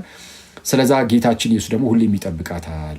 እና በዚች ቤተክርስቲያን እውነተኛይቱ ትክክለኛይቱን ቤተክርስቲያን በምን ይታወቃል ከተባለ የመጀመሪያው ክራይቴሪያ ስለማጠፋ ቤተክርስቲያን ማለት ነው። ስለማጠፋ እንደ ጉባኤነቷ ከሐዋርያት ጀምሮ የመጣች ጉባኤ ውስጥ አለ የለም? በቃ ይህን ራስን ጠይቀው። ኧረ እኔ አንድ አጋጣሚውን የዛሬ 50 ዓመት አካባቢ የተመሰረተው ጉባኤ ውስጥ ነው ያለሁት ምናምን የሚል ሰው ካለ ምን ይሻላል አክሊል የሚል ሰው ካለ ጥንታውያን አብያተ ክርስቲያናትን ጥንታውያን አብያተ ክርስቲያናትን ማየት አለብህ። እሱን የሚያዋጣው። ስለዚህ የመጀመሪያው ጉባኤው እንደ ጉባኤ በአንድም በሌላ መንገድ ወደኋላ ስትሄድ ሐዋርያት ድረስ ትሄዳለህ ወይም ከሐዋርያት ጀምሮ የመጣ ነው ወይም ከሐዋርያት ጀምሮ የመጡ አብያተ ክርስቲያናት ስር የነበረ ነው ወይ? ለምሳሌ ከሐዋርያት ጀምሮ የመጡ አብያተ ክርስቲያናት ይኖሩና እነሱ ራሳቸው የተከሏቸው ናቸው ወይ? እነዚህ ቤተክርስቲያናት ያሉ አሁን አብያተ ክርስቲያናት እሱም መታወቅ አለበት። ለምሳሌ የሙሉ ወንጌል ሙሉ ወንጌል ስላልኩኝ የሚታወቀው እኛ ሀገር ብዙ ጊዜ እሱ መሰለኝ በጴንጤ ውስጥ ወይም ሌሎች የጴንጤ ዲኖሚኔሽኖችንም ይሁን እነሱ ለምሳሌ የተከሏቸው ማን ናቸው? የትኞቹ ዓለም አቀፋውያን የትኞቹ ጥንታውያን አብያተ ክርስቲያናት ናቸው የተከሏቸው? የትኞቹም አይደሉም። የሆኑ ግለሰቦች ናቸው፣ ጴንጤ ግለሰቦች ናቸው የመሰረቷቸው። ስለዛ ሊሆን አይችልም። እና እንደነዚህ አይነት አብያተ ክርስቲያናት አንደኛ በቃ አሁን ቀጥታ ወጪ ይሆናሉ ማለት ነው። ከጨዋታው ወጪ ናቸው ብዬ አስባለሁ። ሁለተኛው መመዘኛ ደግሞ ያቺ ራሷ ከጥንት ጀምሮ የመጣች ጉባኤ ያልናት ራሷ ደግሞ እውነተኛ የሆነ ሐዋርያዊ አስተምህሮ ደግሞ ያስፈልጋታል። የትኛውም በቃ ለመዳን ግዴታ ሐዋርያዊ አስተምህሮ፣ ትክክለኛ ከኑፋቄ ጸዳ አስተምህሮ ያስፈልጋል። ከዚህ ጋር በተያዘ መጽሐፍ ቅዱስ ምን እንደሚል ጥቂት ነገር ልጥቀስላችሁና በቃ እንጨርስ። ሁለተኛ ጢሞቴዎስ ምዕራፍ 4:3 ያው በተደጋጋሚ እንደነዚህ አይነት ክፍሎችን አስተማምረናል። አክቹዋሊ አዲስ ሰው ካለ ለመድገም ያህል እንዲህ ይላል ጳውሎስ በሁለተኛ መልእክቱ ለጢሞቴዎስ በላከለት ማለት ነው። ምዕራፍ 4:3 ላይ ሕይወት የሚገኝበትን ትምህርት የማይታገሱበት ዘመን ይመጣልና ይላል። ልክ ምን አይነት ትምህርትን? ሕይወት የሚገኝበት ትምህርት። ሕይወት የሚገኝበት ትምህርት አለ። ስለዛ ትምህርት ሲሪየስ ጉዳይ ነው ማለት ነው። አንዳንዶች እንደሚሉት ዋና ሃይማኖት አይደለም፣ በቃ በኢየሱስ ማመን አለቀ ሌላው የሚል ሰው አለ። ምንድነው በኢየሱስ ማመን ማለት? እስቲ ምንድነው በኢየሱስ ማመን ማለት? እሺ ስላሴንስ ብትክድ በኢየሱስ አምነ ትድናለህ አትድንም የምትሉት አይደለ? ከሆነ በቃ ዝም ብሎ በኢየሱስ ማመን ብቻ ብለህ አወሳስበህ ዝም ብለህ እንደዚሁ ቀለል አድርገህ የምታልፈው ነገር ሳይሆን አስተምህሮ ያስፈልጋል ማለት ነው። ህይወት የሚገኝበትን ትምህርት የማይታገሱበት ዘመን ይመጣል። ነገር ግን ጆሮቻቸውን የሚያሳክክ ስለሆነ እንደገዛ ምኞቶቻቸው ለራሳቸው አስተማሪዎችን ያከማቻሉ። በድቅ እያደረገ ለራሱ ሁሉም አስተማሪን ያከማቻል። ከዛን ይጠፋል ማለት ነው። እውነትንም ከመስማት ጆሮቻቸውን ይመልሳሉ፣ ወደ ተረትም ፈቀቅ ይላሉ ይላል። አሁን ላይ በጣም በርካታ ሰዎች ለምሳሌ ድህነት ጉዳይ ላይ አሁን የስላሴ ጉዳይ ምናምን ስጋዬ ላይ ምናምን ብቻ አይደለም፣ ድህነት ላይ አንዱ የሚያምነውን አንዱ በተቃራኒ ያምናል። ግን ሁለቱም እርስ በርስ ክርስቲያን ተብሎ ነው የሚጠራረው። ይሄ አደገኛ ይመስለኛል። ጥምቀት ያድናል የሚለውም ጥምቀት አያድንም የሚለውም አንዱን ክርስቲያን የሚለው ቅዱስ ቁርባን እውነተኛ የጌታ ስጋና ደም አይደለም ብሎ የሚክደውን ከሃዲ፣ ይሄ ከሃዲ ነው። በዚህ ቅዱስ ቁርባንን የጌታ ስጋና ደም አይደለም የሚል ከዚህ በላይ ከሃዲ ምን አለ? አሁን በስመ አብ ኢየሱስ በዚህ ደረጃ ወዶን የሰጠንን ይህንን ታላቅ ሚስጥር የሚክድ አጋንንት ካልሆነ እኔ ሌላ ምንም አይደለም። በስመ አብ እና ለዛም ነው በነገራችን ላይ ኢቨን የፕሮቴስታንቲዝም መስራች ዶክተር ማርቲን ሉተር ልክ መመስረት ሲጀምር እንግዲህ የራሱን ሀሳቦችን ማቅረብ ሲጀምር ቅዱስ ቁርባንን የሚክዱትን ከአጋንንት ጋር የሚያመሳስለው እና ይህንን በማለት ውስጥ ትክክል አለ ሉተር ትክክል አለ ይህንን እና እኔ ቅዱስ ሚስጥርን ራሱ ኢየሱስ የሰጠውን የሚክድ ይሄ በቃ በጣም ከአጋንንት ሊትራሊ ከአጋንንት ነው የሚሆነው። ስለዛ በጣም ጥንቃቄ ይፈልጋል፣ መለስ ማለት ያስፈልጋል። እሺ ቲቶ ምዕራፍ 2 ቁጥር 1 ላይም እንደዚሁ አንተ ግን ህይወት ለሚገኝበት ትምህርት የሚገባውን ተናገር ይላል። ህይወት ለሚገኝበት ትምህርት። ስለዛ ህይወት የሚገኝበት አለ፣ የማይገኝበት አለ። ስለዛ ህይወት የሚገኝበትን ትምህርት መያዝ አለብን ነው። ካልያዝን አንድንም። በመጀመሪያ ጢሞቴዎስ መልእክቱ ምዕራፍ 4 ቁጥር 1 ላይ ምን ይላል ጳውሎስ? መንፈስ ግን በግልጥ ይላል በኋለኞች ዘመናት አንዳንዶች የሚያስቱ መናፍስትንና በውሸተኞች ግብዝነት የተሰጠውን የአጋንንትን ትምህርት እያደመጡ ሃይማኖትን ይክዳሉ ይላል። በገዛ ህሊናቸው እንደሚቃጠሉ ደንዝዘው ይላል። ሰው ተመልከቱ ጋይዝ፣ አንዳንዶች በኋለኞች ዘመናት ማለት ነው የሚያስቱ መናፍስትንና በውሸተኞች ግብዝነት የተሰጠውን የማንን ትምህርት? የአጋንንትን ትምህርት እያደመጡ ምንን ይክዳሉ? ሃይማኖትን ማለት አስተምህሮን። ሃይማኖት ምንድን ነው ብያቸዋለሁ? ከእግዚአብሔር አንድ ጊዜ ፈጽሞ የተሰጠ አስተምህሮ ብያቸዋል ነበር። እሱን ይክዳሉ የአጋንንትን ትምህርት እያደመጡ። እንዴ እዚህ ክፍል ላይ ለምሳሌ ስለ ቅዱስ ቁርባን አልተነገረም፣ ግን እሱንም እንደ ምሳሌ መውሰድ እንችላለን እኛ። ለምሳሌ ቅዱስ ቁርባን እውነተኛ የጌታ ስጋና ደም መሆኑን ይህንን ትምህርት ይክዳሉ። ምን አይነት? የአጋንንት ትምህርትን እያደመጡ። ቅዱስ ቁርባን እውነተኛ የጌታ ስጋና ደም አይደለም የሚለውን የአጋንንትን ትምህርት ኦኬ። አንዳንዶች አለ የሚለው የሚያስቱ መናፍስትንና በውሸተኞች ግብዝነት በነዚህ ዌንግሊ ማለት ነው። በነዚህ ዌንግሊ የተሰጠውን በሚያስቱ መናፍስት በአጋንንቶች የተሰጠውን የአጋንንትን ትምህርት እያደመጡ ይላል። የአጋንንትን ትምህርት እያደመጡ ሃይማኖትን ይክዳሉ። ዜዌንግሊ ነው ቅዱስ ቁርባን እውነተኛ ጌታ ስጋና ደም አይደለም ብሎ ያስተማረ ውሸተኛ ግብዝ ዜዌንግሊ ነው። ሶሪ ማለት ይሄ መነገር አለበት።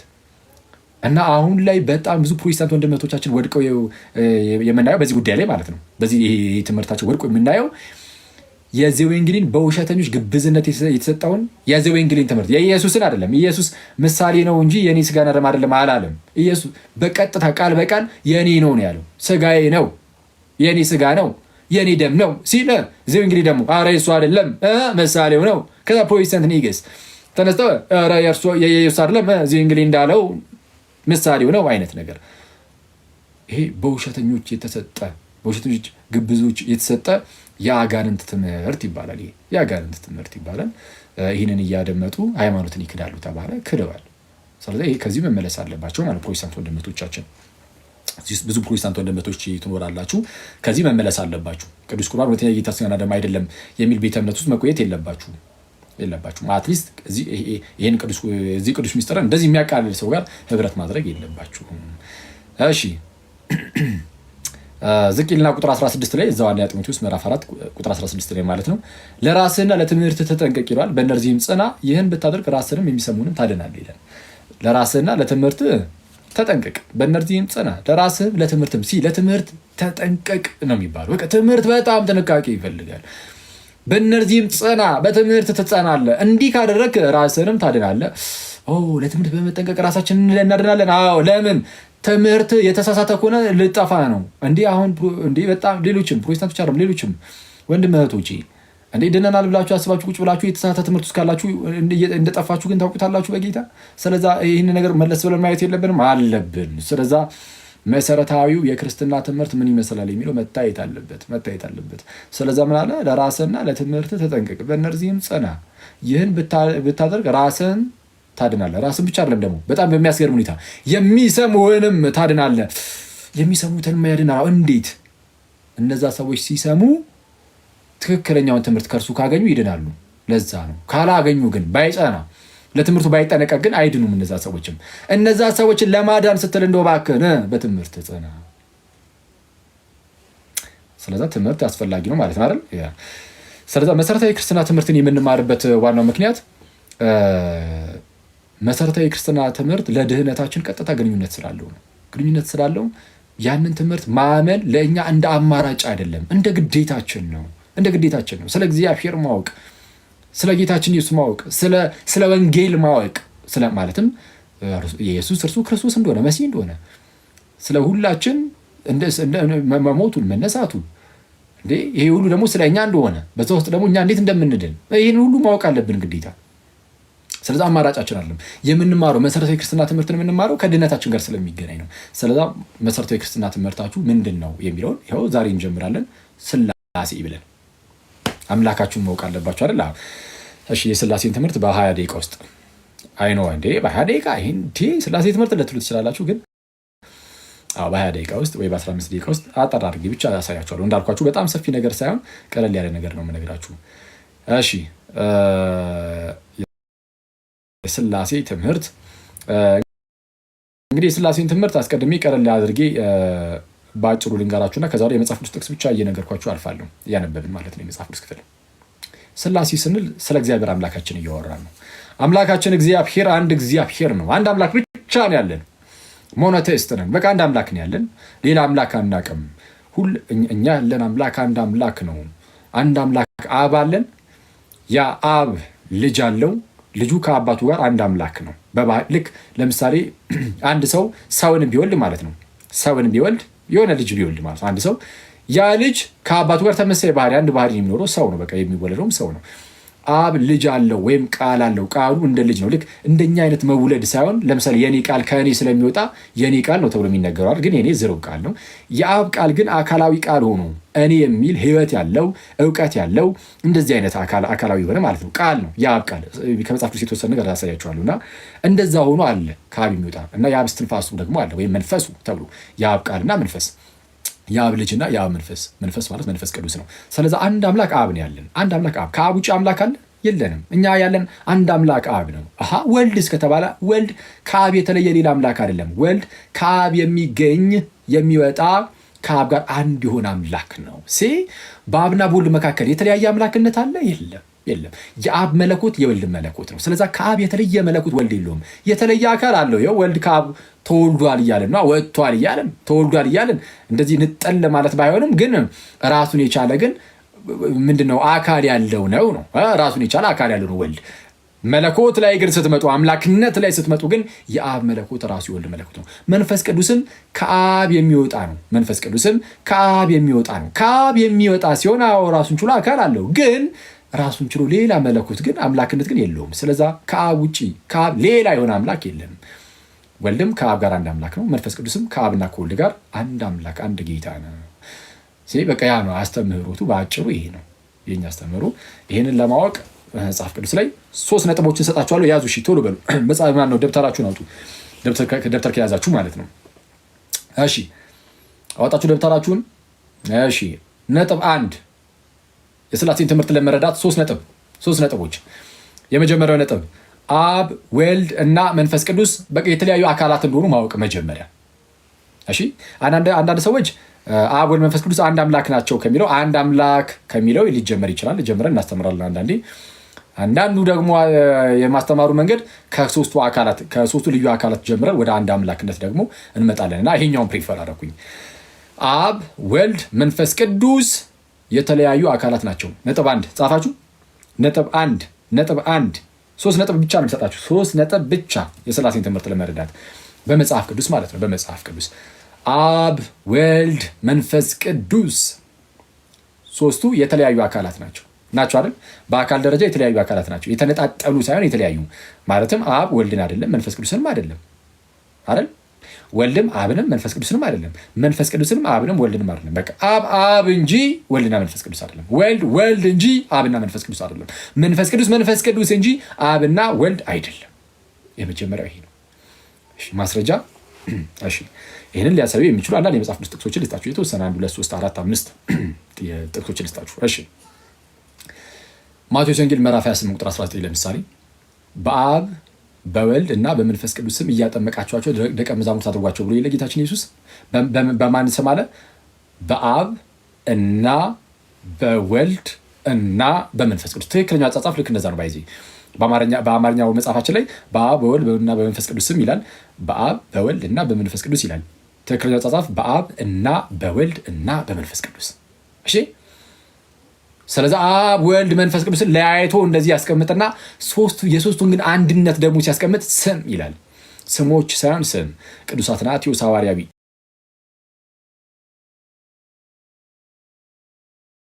ምን ብሎ ይናገራል? አብ ወልድ መንፈስ ቅዱስ ካለ በኋላ ለያይቶ ከተናገረ በኋላ ስም ማለቱ የሶስቱን አካላት አንድነት የሚያሳይ ነው፣ የስልጣን አንድነታቸውን የሚያሳይ ነው ይላል። ለማንኛውም ቢያንስ ግን እዚህ ላይ ግን እንድታየው የምፈልገው ለጊዜው ምንድን ነው?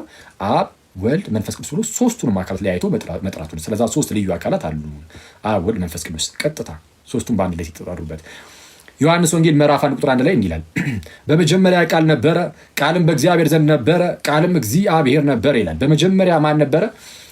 በመጀመሪያ ቃል ነበረ።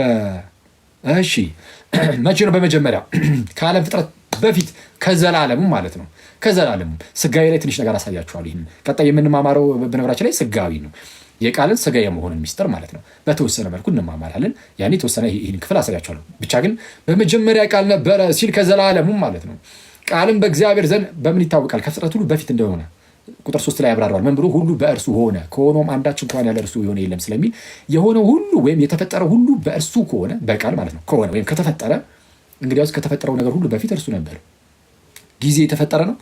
ጊዜ የተፈጠረ ነው። ስለዛ ከጊዜም በፊት አለ እርሱ። ምክንያቱም የተፈጠሩ ነገሮች ሁሉ በቃል ስለተፈጠሩ ቃል የጊዜም ፈጣሪ ከሆነ እንግዲያውስ ከጊዜም በፊት ነው። ከጊዜ በፊት ነው ማለት ዘላለም ውስጥ ነው ማለት ነው። በመጀመሪያ ቃል ነበረ አለ ከዘላለሙም ማለት ነው። በመጀመሪያ ቃል ነበረ ይልና ቃልን በእግዚአብሔር ዘንድ ነበረ። ከዘላለም ያለው ይህ ቃል በእግዚአብሔር ዘንድ ወይም ከእግዚአብሔር ጋር ነበረ። ከእግዚአብሔር ጋር ነበረ። ቅዱስ ዮሐንስ አፈወርቅ ይህንን ክፍል ሲያብራራ ምንድነው ቃልም ከእግዚአብሔር ጋር ነበረ ወይም ቃልም በእግዚአብሔር ዘንድ ነበረ የሚለውን in the word was in God አይልም። in the word was in God ቃል በእግዚአብሔር ውስጥ ነበረ ሳይሆን ያለው in the word was with God in ፖስቶንቴኦን ብሎ ነው የሚናገረው። ሰው ቃል ከእግዚአብሔር ጋር ነበረን የሚለው ከእግዚአብሔር ጋር ማለቱ ከአብ የተለየ ልዩ አካል እንዳለው ያሳያል ይላል ታላቁ ሊቅ ቅዱስ ዮሐንስ አፈወርቅ። ሰው ቃል ከእግዚአብሔር ጋር ነበረ፣ በእግዚአብሔር ዘንድ ነበረ ተብሎ ተነገረለትና ያንን ቃል ደግሞ ማለት ነው ዝም ብሎ ዝሩ ቃል ብቻ ዝም ብሎ የሚናገረው ኖርማል ቃል ብቻ ነው ብላችሁ እንዳታስቡ፣ እንኳን እንደዚህ አይነት ቃል ብላችሁ እንዳታስቡ። ያንን ቃል ቀጠል አድርጎ ምን ቢለው ጥሩ ነው መጽሐፍ? እግዚአብሔር አለው። ቃልም እግዚአብሔር ነበረ። እንዴ ዝም ብሎ የሚነገር አሁን አንተ እኔ የምናገረው ቃል ለምሳሌ ለምሳሌ አልኩኝ አይደል? ለምሳሌ የምትለው እሷ ሰው ነች አይደለም። የእግዚአብሔር ቃል ግን እግዚአብሔር ተብሎ ተጠራ። ስለዚህ ዝም ብሎ ንግግር አይደለም፣ አካላዊ የሆነ እውቀት ያለው ማንነት ያለው አይነት ቃል ነው። ስለዛ ምንድነው ከዘላለም ያለ ነው። ፕላስ ደግሞ ከእግዚአብሔር ጋር ነበረ በማለቱ እግዚአብሔር አለ አብን ነው። ቃል አለ ከእግዚአብሔር ጋር ነበረ የተባለው ቃል ነው። ሰው ቃልም በእግዚአብሔር ዘንድ ነበረ ወይም ከእግዚአብሔር ጋር ነበረ ስለሚል የተለያዩ አካላት ናቸው ማለት ነው። ስለዛ የተለያዩ አካላት መሆናቸው ግልጽ ነው። አሁን ነጥብ 1 ነው ብያየን ያለ ነው እንዳትረሱ። ነጥብ 1 ምንድን ነው ብያቸዋለሁ? አብ ወልድ መንፈስ ቅዱስ የተለያዩ አካላት እንደሆኑ ማሳየት ነው። ተጨማሪ ጥቅስ ሶስተኛ ጥቅስ ያዙ። ዮሐንስ ወንጌል ምዕራፍ 17 ቁጥር 5 እንዲህ አለ። አሁንም ጌታችን ኢየሱስ ሊቀ ካህናት እንደመሆኑ የጸለየው ጸሎት ላይ አሁንም አባት ሆይ ዓለም ሳይፈጠር ምን ሳይፈጠር? ዓለም ሰማይ ምድር የሚታየው የማይታየው አለቅነት፣ ስልጣናት፣ ዙፋናት፣ ጌትነት እነሱ ሁሉ ሳይፈጠሩ ማለት ነው። ዓለም ሳይፈጠር በአንተ ዘንድ በነበረኝ ክብር አንተ በራስህ ዘንድ አክብረኛል። አንተ የሰጠኸኝን ነገር ፈጽሜ አከበርኩ ይለዋል ጌታችን ኢየሱስ። የሰጠኸኝን ይኸው አስቀድሞ የነበራል ማለት ጌታችን ኢየሱስ ከዘላለሙም ከአብ ጋር አንድ ሆኖ የሚኖር በክብር ተካክሎ የሚኖር ነበረ። አሁን ግን የባሪያን መልክ ይዞ ደግሞ መጣ። ልክ ፊልጵስዩስ ምዕራፍ 2 ቁጥር 6 ላይ እንደተነገረው እርሱ በእግዚአብሔር መልክ ሲኖር ሳለ እርሱ ጌታችን ኢየሱስ በእግዚአብሔር መልክ ሲኖር ሳለ ከእግዚአብሔር ጋር እኩል መሆንን ወይም መተካከልን መቀማት እንደሚገባ ነገር ሳይቆጥር መቀማት ወይም መቀማት እንደሚገባ ነገር ሳይቆጥር የባሪያን መልክ ደግሞ ያዘ። የማንን? የባሪያን መልክ ያዘ። የአብርሃምን ዘር ያዘ እንደሚባለው ማለት ነው። በምስሉም እንደ ሰው ተገኝቶ ራሱን አዋረደ፣ ይኸውም ለመስቀል ሞት እንኳ የታዘዘ ሆነ፣ ራሱን ባዶ አደረገ እየተባለ እንደተነገረ ማለት ነው። ስለዚህ አሁን የሰጠኸኝን ነገር ፈጽሜ አከበርኩህ፣ ያዘዝከኝን ነገር ፈጽሜ አከበርኩህ አለው። ስለዛ ምንድነው አባት ልጅን ላከ። ልጅ በፈቃዱ ወልድም በፈቃዱ ማለት ነው መጣና መደረግ ያለበትን ለዓለም ድህነት የሚሆነውን ነገር ሁሉ አደረገ፣ ፈጸመ፣ አብን አከበረ። ግን ቀጠል አደረገና ግን ጌታችን ምን አለው? ጌታችን ኢየሱስ ምን አለ? አሁንም አባት ሆይ ዓለም ሳይፈጠር በአንተ ዘንድ በነበረኝ ክብር ቃልም በእግዚአብሔር ዘንድ ነበረ አልነበረ ያለው ቅድም? ቃልም በእግዚአብሔር ዘንድ ነበረ። አሁን ደግሞ በአንተ ዘንድ በነበረኝ ክብር አንተ በራስህ ዘንድ አክብረኛል። ስለዛ አባትና ልጅ የተለያዩ አካላት እንደሆኑ ግልጽ ነው። ዮሐንስ ወንጌል ምዕራፍ 14 ቁጥር 16 ላይ ስለ መንፈስ ቅዱስ ደግሞ እንዲህ ተባለ። አብና ወልድ የተለያዩ አካላት ናቸው እንዳያችሁት። እንዲህ ይላል፣ እኔም አብን እለምናለሁ አለ ጌታችን ኢየሱስ። አሁን ጌታችን ኢየሱስ እኔም አብን እለምናለሁ ካለ የተለያዩ አካላት ናቸው፣ ግልጽ ነው። ለዘላለምም ከእናንተ ጋር እንዲኖር ሌላ አጽናኝ ይሰጣችኋል አለ። ለዘላለም ከእናንተ ጋር እንዲኖር ምን ይሰጣችኋል? ሌላ አጽናኝ። ለዘላለም ከእናንተ ጋር እንዲኖር አጽናኝ ይሰጣችኋል አይደለም ያለው፣ ሌላ አጽናኝ ነው ያለው። ይሄ በጣም ወሳኝ ቃል ነው። አሎን ፓራክሊቶን ይላል። አሎን ፓራክሊቶን፣ ሌላ አጽናኝ። ሌላ መባሉ ከማን ነው ሌላ ብሎ የለየው? ከራሱ ጌታችን ከእነርሱ ጋር ሳለ ፓራክሊቶን ነው እሱ ራሱ። ጌታችን ራሱ አጽናኝ ነው። ጌታችን ከእነርሱ ጋር ሳለ ራሱ ጌታችን ፓራክሊቶስ ተብሎ ተጠርቷል። በነገራችን ላይ በመጀመሪያ ዮሐንስ መልእክት ምዕራፍ 2 ቁጥር 1 ላይ ጠበቃ ተብሎ የተተረጎሙ ማለት ነው። ጌታችን ከእነርሱ ጋር ሳለ አጽናኝ ነው። ግን ሊሄድ ነው ደግሞ ሲሄድ ዝም ብሎ እንደ ኦርፋን ወላጆች እንደሌላቸው ልጆች የሚተዋቸው አይደለም። ሌላ አጽናኝ ይልክላችኋል፣ እርሱም ዓለም የማያየው በእናንተ የሚኖረው ቅዱሱ የእግዚአብሔር መንፈስ ነው። ስለዛ ሌላ አጽናኝ ተባለ። ስለዛ መንፈስ ቅዱስ ወልድ ነው? ኢየሱስ ነው? አይደለም። መንፈስ ቅዱስ ኢየሱስ አይደለም። ይኸው ሌላ ተብሏል። መንፈስ ቅዱስ አብ አይደለም። ለምን? አብን እለምነዋለሁ ይልክላችኋል አለ። ስለዚህ አብ ይልከዋል ስለተባለ አብ ራሱን በራሱ ላከ አትሉም መቼስ አይደል? ስለዚህ መንፈስ ቅዱስ የተለየ አካል ነው። ስለዚህ አንዳንዶች የሥላሴ ትምህርት ላይ ሁለት አይነት ጽንፍ የረገጠ ምንፍቅና አለ። አንዳንዱ ሶስቱን አካላት ጭፍልቅ አድርጎ በቃ አንድ አካል ነው ያለው የሚል አለ፣ ልክ እንደ ኦንሊ ጂሰስ። አንዳንዱ ደግሞ ኦንሊ ጂሰሶች አክቹዋሊ የተወሰነ ትምህርታቸው ይለዋወጣል። ስለዚህ እነሱ ሙሉ በሙሉ ላይወክል ይችላል። አትሊስት ግን እነሱም አንድ አካል ነው የሚሉት። አንዳንዶቹ ደግሞ ሶስቱን አካላት ማለት ነው ሶስት አማልክት ያደርጋሉ። ሶስት አካላት አሉ አዎ ይሉና ሶስት መለኮት እኩል የሆኑ ሶስት መለኮቶች አሉ፣ ወይም ደግሞ የሚበላለጡ አይነት እንደዛ አድርገው የሚይዙ አሉ። ከሁለቱም ጽርፎች መራቅ አለብን። የክርስትናው ትምህርት መካከል ላይ ነው። እንዴት ያለ ነው? አዎ ሶስት አካላት አሉ። ሶስቱ አካላት አይጨፈለቁም። በኋላ ላይ እንደምናየው ግን ሶስቱም አካላት ግን አንድ አምላክ እንደሆኑ ደግሞ እናያለን። አሁን ግን እንዳትረሱ ከአንደኛው ጽንፍ እየራቀን ነው።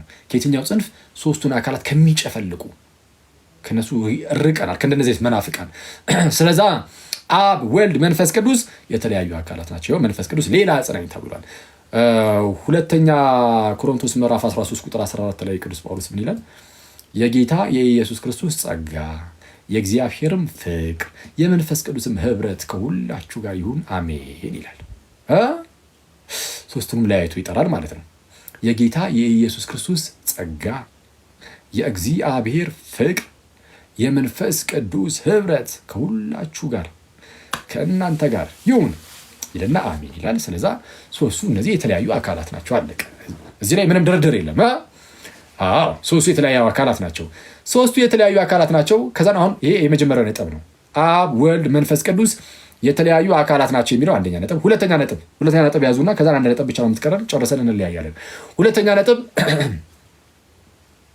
ነጥብ አብ፣ ወልድ፣ መንፈስ ቅዱስ አምላክ ናቸው። አብ አምላክ ነው፣ ወልድ አምላክ ነው፣ መንፈስ ቅዱስ አምላክ ነው። አብ አምላክ ነው፣ ወልድ አምላክ ነው፣ መንፈስ ቅዱስ አምላክ ነው። ስለዛ ሶስት አማልክት ምናምን እንዳትሉ ሶስተኛው ነጥብ ላይ የማነሳላችሁ እሱን ይሆናል። ስለዛ እሱን ያዝ አድርጉትና አሁን የምታዩት አብም አምላክ ነው፣ ወልድም አምላክ ነው፣ የስ መንፈስ ቅዱስም አምላክ ነው የሚለውን እሱን ደግሞ እኔ እሺ አብ አምላክ ነው ይላል መጽሐፍ ቅዱስ? አዎ ይላል።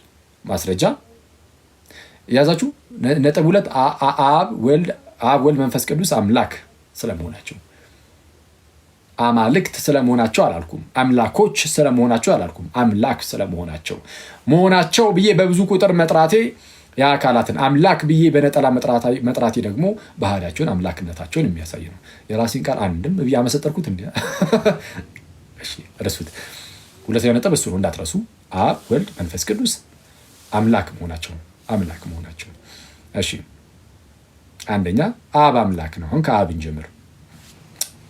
የማቴዎስ ወንጌል ምዕራፍ 11 ቁጥር 25 በዚያን ጊዜ ኢየሱስ መልሶ እንዲህ አለ፣ አባት ሆይ የሰማይና የምድር ጌታ አባት ሆይ አለና ጌታችን ኢየሱስ የሰማይና የምድር ጌታ፣ የሰማይም የምድርም ጌታ ከተባለ አምላክ ነው አይደለም?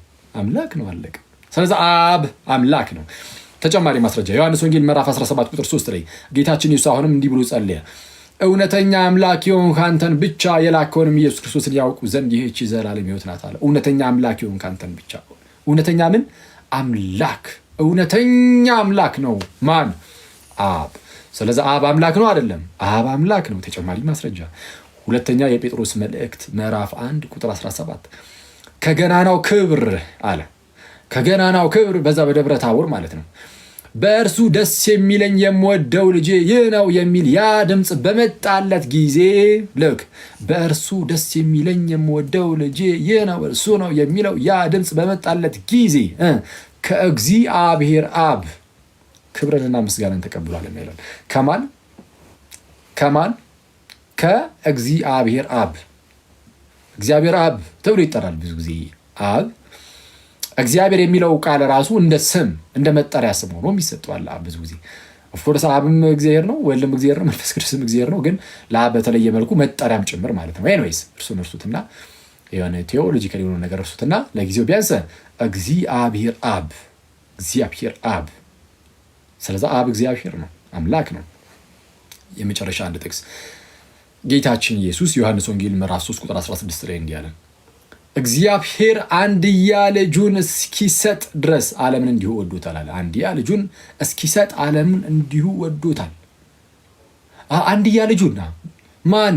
አንድያ ልጁን ካለ አብን ነው። ምክንያቱም አንድያ ልጁን አባት ማለት ነው። አብ ማለት አባት ነው። እሱን ሲጠራው ግን ማን ብሎ ጠራው? እግዚአብሔር አምላክ ብሎ ጠራው። ስለዚህ አብ እግዚአብሔር ነው። የአብን አምላክነት ብዙም ሰው እንደዚህ ተጠራጥሮት የሚያውቅ አይመስለኝ። ብዙዎቹ አንዳንዶቹ ባይሆን አሁን ላይ ኦንሊ ጂሰሶቹ አብ ኢየሱስ ነው ብለው የሚያስተምሩት ትምህርት አለ። ይሄ አደገኛ ትምህርት ነው። አብ ኢየሱስ አይደለም። ለማንኛውም ግን አብ አምላክ ነው። እሺ ወልድስ አምላክ ነው? አዎ ነው። ወልድ አምላክ ነው። የወልድን አምላክነት ቀጣይ በሚኖረን ትምህርት ላይ ያው ሶስተኛው ቃል ላይ እንዳልኳችሁ ስጋዊ ላይ አይደለ ነገረ ክርስቶስ ላይ የምናየው ዛሬ የተወሰነ ነገርም ጨምረላችኋለሁ። ግን ወልድ አምላክ እንደሆነ መጽሐፍ ቅዱስ በግልጽ ተናግሯል። ማስረጃ አለ። እሺ ዮሐንስ ወንጌል ምዕራፍ 1 ቁጥር 1 ለምሳሌ ቅድም የጠቀስኩላችሁ በመጀመሪያ ቃል ነበረ፣ ቃልም በእግዚአብሔር ዘንድ ነበረ ይልና ቃልም እግዚአብሔር ነበረ። ቃል ምን ነበረ? ቃል እግዚአብሔር ነበር። በቃል እንዲህ ነው የሚለው ቃል እግዚአብሔር ነበረ። ቃል ኢየሱስ ነው እንዴ ታዲያ? ወልድ ነው እንዴ? አዎ ነው። በምን አወቅ? አንደኛ በሁሉ በእርሱ ሆነ ይላል አይደለ? ከሆኖም አንዳች እንኳን ያለ እርሱ ሆነ የለም። ስለዚህ ሁሉ በእርሱ ሆነ የተባለው ቃል ነው። ሌላ ክፍል ላይ ሄዳችሁ ለምሳሌ እዛው ጋር አሳያችኋለሁ፣ ግን ከዚህ ልጀምር ነው። ዕብራውያን ምዕራፍ 1 ቁጥር 2 ላይ ስትሄዱ ዓለማትን በፈጠረበት በልጁ ይላል። ዓለማትን፣ ጊዜያትን፣ ዘመናትን ሁሉ በእርሱ ነው የፈጠረው። ሁሉ በእርሱ ሆነ የተባለው እዚህ ጋር ደግሞ ዓለማትን የፈጠረበት የተባለው ልጁ ነው። እዛ ጋር ቃሉ ይላል፣ እዚህ ጋር ልጁ ይላል። ቃሉ ልጁ ነው። ቆላሲስ ምዕራፍ 1 ቁጥር 15 ላይም ምን ብሎ ነው የተናገረው? ቆላሲስ ምዕራፍ 1 ቁጥር 15 ላይ እርሱ የማይታይ አምላክ ምሳሌ ነው፣ በሰማይም ያለው በምድር የሚታየውም የማይታየውም አለቅነት ቢሆን ስልጣናት፣ ግዛት ቢሆን ጌትነት ሁሉ በእርሱ ተፈጥረዋልና ከፍጥረት ሁሉ በፊት እርሱ በኩር ነው አይደል የሚለው? ሁሉ በእርሱ ተፈጥረዋልና ከፍጥረት ሁሉ በፊት በኩር ነው። ሁሉ በእርሱ የተፈጠረው በሰማይም ያለው በምድርም ያለው የሚታየውም የማይታየውም አለቅነት ቢሆን ስልጣናት፣ ግዛት ቢሆን ጌትነት ሁሉ የተፈጠረው በበኩሩ ነው። በተወለደው ከፍጥረት ሁሉ በፊት በኩር ነው ተባለ። ከፍጥረት ሁሉ በፊት በተወለደው በእርሱ የተፈጠረው። ስለዚህ ቃል የተባለው እዛ ጋር ወልድ ነው፣ በኩሩ ነው። በኩሩን ወደ ዓለም ሲያገባ የእግዚአብሔር መላእክት ሁሉ ለእርሱ ይስገዱ ይላል ተብሎ እንደተነገረ በዕብራውያን ምዕራፍ 5 ጀምሮ። ሰው በመጀመሪያ ቃል ነበር የተባለው ወልድ ነው። ግልጽ የሆነ ማስረጃ ልስጣችሁ። ቁጥር 14 ላይ ዝቅ ብላችሁ እዛው እዩ። ቃልም ሥጋ ሆነ በእኛም አደረ፣ ጸጋና እውነትም የተመላ ነው። አንድ ልጅም ከአባቱ ዘንድ እንዳለ ያለውን ክብሩን አየነ አለ። ግልጽ ነው አይደል? ስለዛ በቃ ወልድ ይኸው ቃል እግዚአብሔር ተብሏል። ቃል በቃል ተጨማሪ ማስረጃ እስካሁን በዚህ ዮሐንስ አንዳንድ ለማብራራት የተጠቀምኳቸው ጥቅሶች እንዳለ የኢየሱስን አምላክነት በግልጽ የሚያስረዱ ናቸው አይደል? በግልጽ የሚያስረዱ ናቸው። ዓለማትን በፈጠረበት በልጁ ይኸው አምላክ መሆኑን ያስረዳል። ያውም ፈጣሪ አምላክ ሲባል ዝም ብሎ አምላክ እየተባለ ሳይሆን አንዳንዶች ምን እግዚአብሔር እኮ ሙሴንም አምላክ አደርጋለሁ ብሎታል የሚሉ ሰዎች አሉ። ፈጣሪ ከመሆኑ አንጻር ነው አምላክ እየተባለ ያለው። ይኸው ዓለማትን በፈጠረበት በልጁ ቆላስይስ 1:15 የሚሰጧችሁንም እያዙ። እሺ ቲቶ ምዕራፍ 2 ቁጥር 13 እንዲህ ይላል። ምን ይላል? ከቁጥር 11 ጀምሮ ሰዎችን ሁሉ የሚያድን የእግዚአብሔር ጸጋ ተገልጧል። ይህም ጸጋ ኃጢአተኝነትና ዓለማዊ ምኞትን ክደን የተባረከውን ተስፋችንን እርሱም የታላቁን የአምላካችንና የመድኃኒታችንን የኢየሱስ ክርስቶስን ክብር መገለጥ እየጠበቅን አሁን በዚህ ዘመን እንደው ዝግ ብለን እንዴት መኖር እንዳለብን ያስተምረናል እንዳለ ማለት ነው። ስለዛ ምን አለ? የተባረከውን ተስፋችንን ኢየሱስ የተባረኩ ተስፋችን ነው። እርሱም የታላቁን የአምላካችንና የመድኃኒታችንን የኢየሱስ ክርስቶስን ክብር መገለጥ እየጠበቅን አለ። ኢየሱስን ምን ብሎ ገለጠው? ታላቁ አምላካችንና መድኃኒታችን አለ። የታላቁ አምላካችንና የመድኃኒታችን የኢየሱስ ክርስቶስን ክብር መገለጥ እየጠበቅን ብሎ ተናገረ። ኦኬ ሰው ኢየሱስ አንደኛ የተባረከ ተስፋችን ነው። የተባረከው ተስፋችሁ እሺ፣ ትምህርታችንን ጨርስ መጀመሪያ ስብከት እንዳላረግባችሁ ስለዛ በግልጽ ኢየሱስን ምን አለው? የታላቁን የአምላካችንንና የመድኃኒታችንን የኢየሱስ ክርስቶስን ክብር መገለጥ እየጠበቅን ኢየሱስ ታላቁ አምላክ ተብሎ ተጠርቷል። ዕብራውያን ምዕራፍ 1:8 ተጨማሪ ስለ ልጁ ግን ይልና አምላክ ሆይ ዙፋንህ እስከ ዘላለም ድረስ ይኖራል፣ የመንግስትን በትር የቅንነት በትር ነው ይላል። ስለማን? ስለ ልጁ ስለ ወልድ ሲናገር አምላክ ሆይ ዙፋንህ እስከ ዘላለም ድረስ ይኖራል። ዘላለማዊ የሆነ አምላክ ነው ማለት ነው። እሺ ዙፋንህ እስከ ዘላለም ድረስ ይኖራል፣ የመንግስትን በትር የቅንነት በትር ነው ይላል። ስለማን አለ? ስለ ልጁ ስለ ወልድ።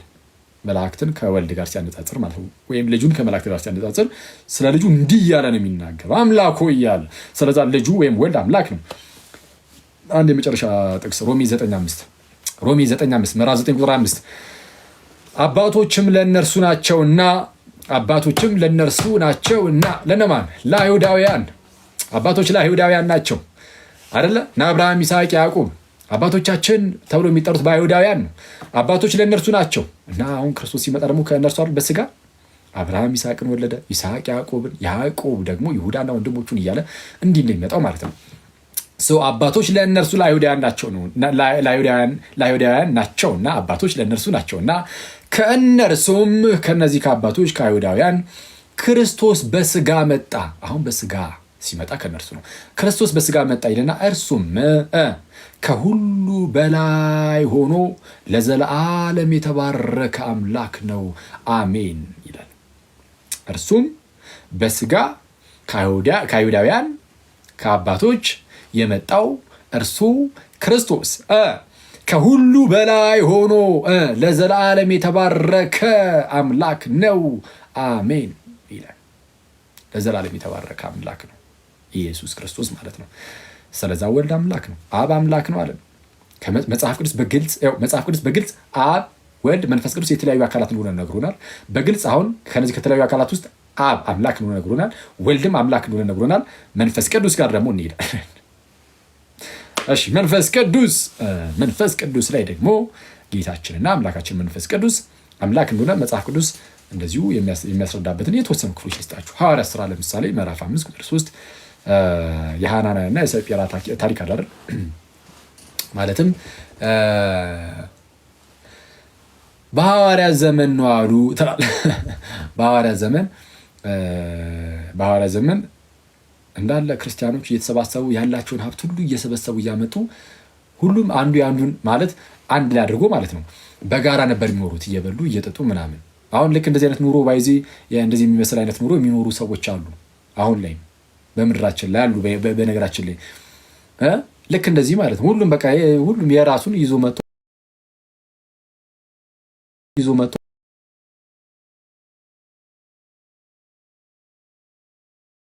መጥቶ በቃ አንድ ላይ ልክ አለ እንደዚህ አይነት አኗኗር አሁንም ሊድ እንዳትሉ እንጂ ችግሩ ቪዛ ማን ይመጣላችኋል እንጂ አይ ዊሽ ቪዛ ብታገኙና ሄዳችሁ ብታዩ ጥሩ ነበረ። የቡራዩ ቪዛ ካገኛችሁ ቡራዩ ነው እንደዛ የሚኖረው ትላለህ። ቡራዩ አካባቢ አለ ባይዚ ቡራዩ አይደለም ግን ሰፈሩ እዛው ቡራዩ ነው። ጽርሐ ጽዮን የሚባል አለ። ጽርሐ ጽዮን የሚባል ማህበር ነገር ጽርሐ ጽዮን አለ። አይገርም? ምናልባት የማታውቁ ሰዎች ካላችሁ ጽርሐ ጽዮን እንደዛ ነው። ያን ሐዋርያቱ ይኖሩ እንደነበሩ አይነት ኑሮ የሚኖሩ ሰዎች ናቸው እዛ ያሉትና ጎብኟቸው። በነገራችን ላይ ጎብኟቸው ምናምን ማገዝ ያለባችሁ ነገሮች ካሉ የምትችሉት ነገር ካለ ምናምን የምትችሉ ሰዎችም አግዟቸው። እሺ። እና እንደዛ በሚኖሩበት ሰዓት ያኔ ሐዋርያቱ እና ክርስቲያኖች እንደዛ በሚኖሩበት ጊዜ አንድ የሆኑ ባልና ሚስት ሸጡና መሬታቸውን ከዛ በኋላ ምንድነው ሰርቆ አስቀሩ። ማለት የራሳቸው ነው ግን እንደዚህ አይነት ውል ውስጥ ከገቡ በኋላ ማለት የሆነ በግልጽ ወይ እንደመናገር ደብቀው ሸፋፍነው አስቀርተው ጥቂት ብቻ አምጥተው በሐዋርያት እግር ስር አስቀመጡ። እና ያኔ ቅዱስ ጴጥሮስ ተናገረው። ምን ብሎ ተናገረው? መንፈስ ቅዱስን ታታለልና ከመሬቱ ሽያጭ ታስቀር ዘንድ ሰይጣን በልብህ ስለምን መላ? ማንን ታታልልና? መንፈስ ቅዱስን ታታልልና ከመሬቱ ሽያጭ ታስቀር ዘንድ ሰይጣን በልብህ ስለምን መላ? ያታለለው ማን ነው የተባለው? ጋይስ መንፈስ ቅዱስን ያታለለው የዋሸው ማን ነው? መንፈስ ቅዱስን። ከዛ ምን አለ እዛው ጋር እግዚአብሔርን እንጂ ሰውን አላታለልክም አልዋሸህም አለው። መንፈስ ቅዱስን አታለል ካለውና መንፈስ ቅዱስ ሰው አይደለም እግዚአብሔር ነው። መንፈስ ቅዱስ እግዚአብሔር እንጂ ሰው አይደለም እኮ ነው። መንፈስ ቅዱስን ታታልልና ከመሬቱ ሽያጭ ታስቀር ዘንድ ሰይጣን ስለምን በልብህ መላ ይለውና እግዚአብሔርን እንጂ ሰውን አልዋሸህም አለው። የዛኑ ሰዓት ሞተ እና ቆንጂትም መጣች ሚስትየዋ እና ባላወቀ ሙድ ማለት የለም የሆነ ውሸቷን ይዛ ለክሰስ መጣ። እሷንም እዛው ገደላት መንፈስ ቅዱስ። እና በጣም አደገኛ ነው አይደል? እንደዚህ አይነት የፈጠረ እንደዚህ አይነት እርምጃ በአዲስ ኪዳን ልትሉ ትችላላችሁ። እና ሳይሆን ምንድነው መንፈስ ቅዱስ የማይታይ ነው።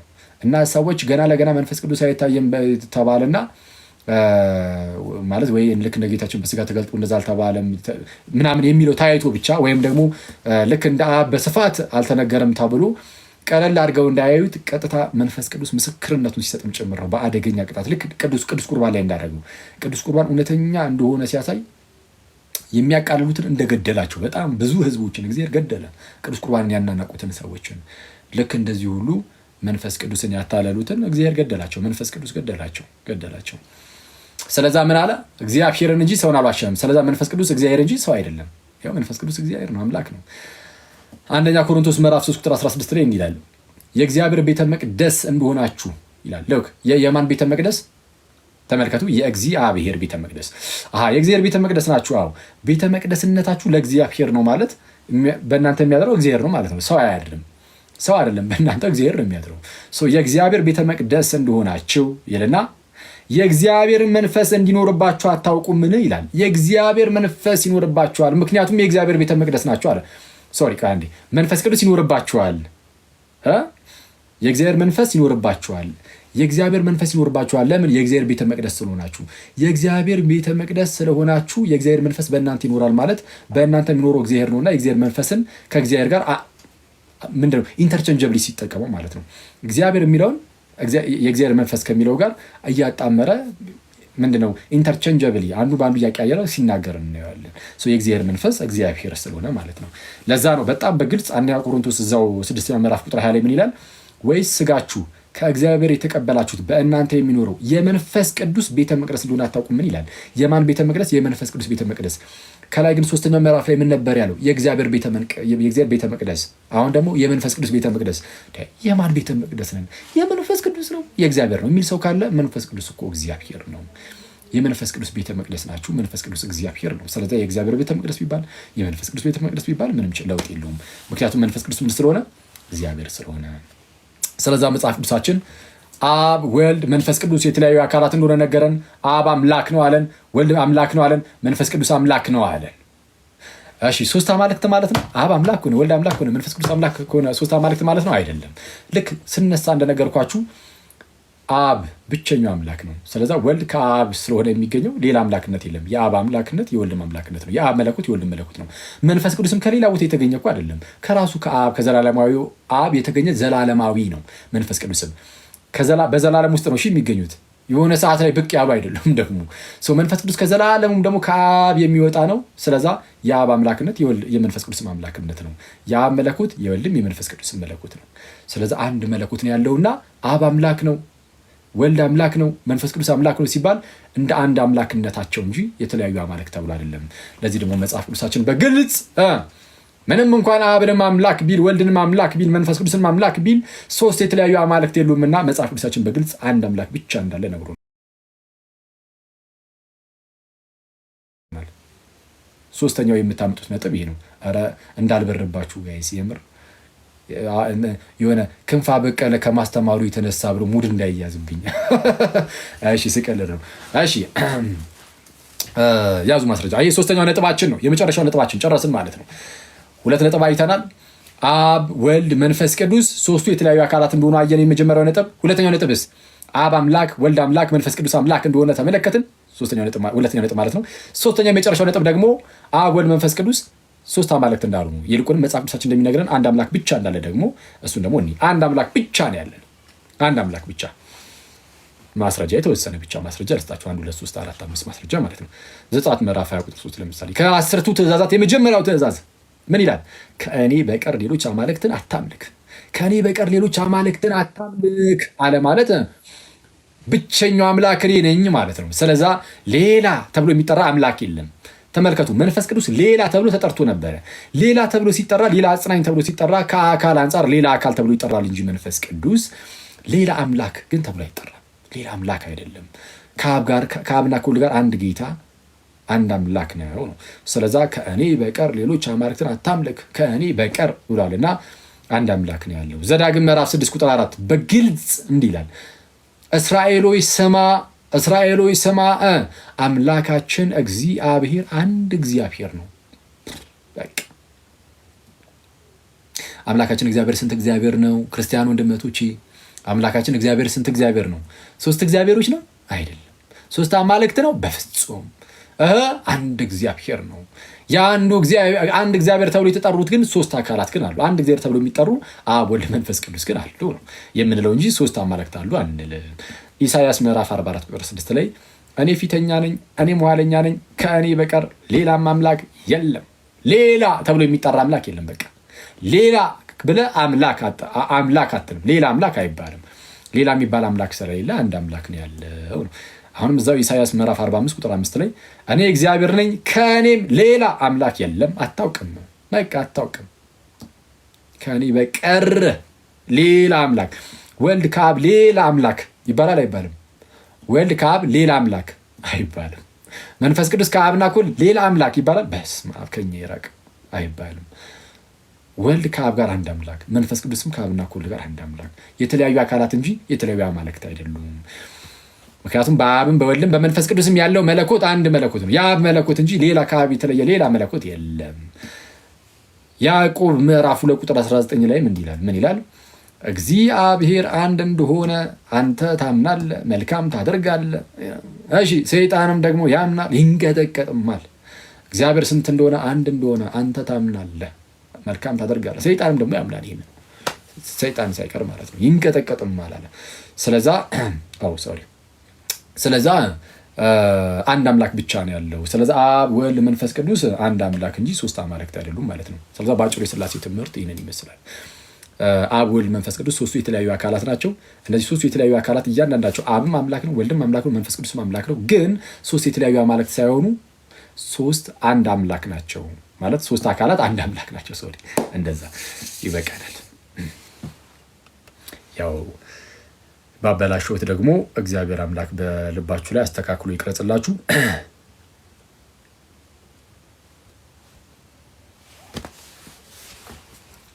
እሺ ገባችሁ ሰዎች ተረዳችሁት? እንደው በስሱ ነው አክቹዋሊ እየተማማረን ያለ ነው። ያው ሊሆን ስለማይችል ማለት ነው። አይ ጌታ ስም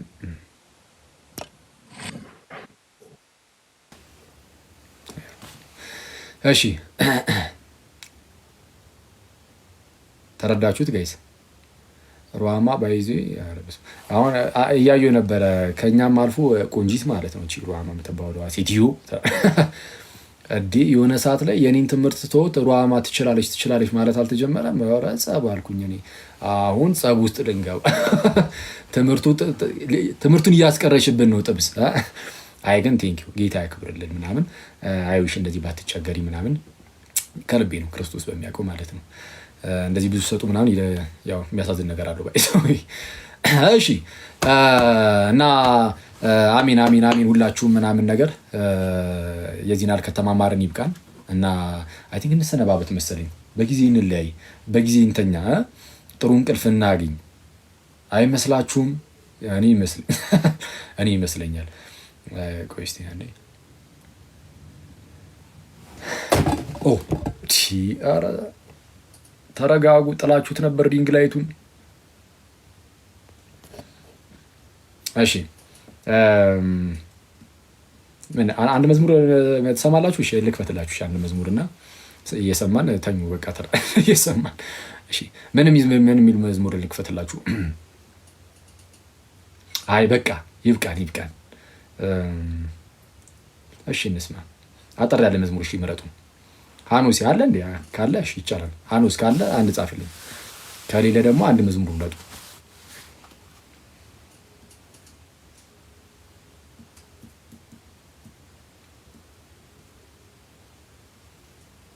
የበገና ሆኖ ምን እስቲ ምን የሚል መዝሙር? አንድ መዝሙር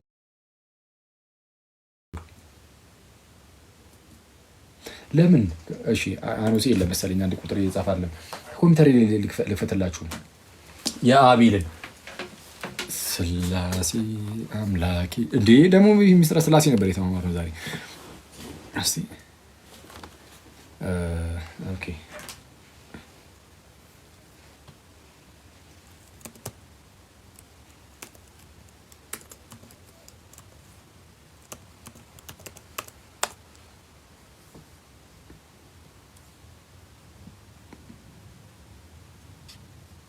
መዝሙር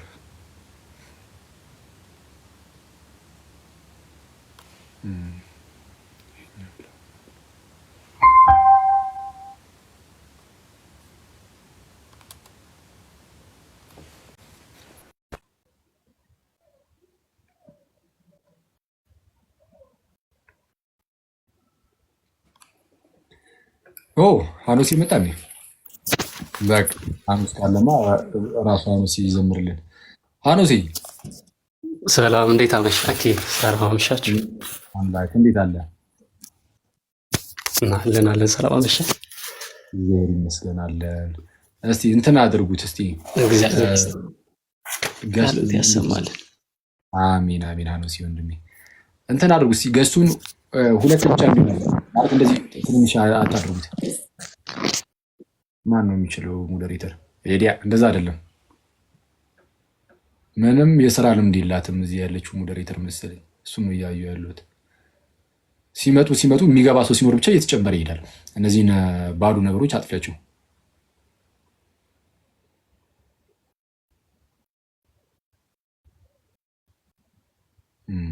አይ በዘመድ ሞዴሬተር ይሆናሉ እየመጡ ከዛ በኋላ የሆነ ነገር አድርጎ ሲባሉ ራሱ የሚያውቁት ታሪክ የለም። ይህን ነው እያዩ ያሉት። በዘመድ የገባ ሞዴሬተር ነው እዚህ ቤት የበዛው። አይ እናጠሯል። ታቦኪ ያለች። ቆይ እኔ ልሞክረው አንዴ ስታሸማቀቃት ማለት ነው።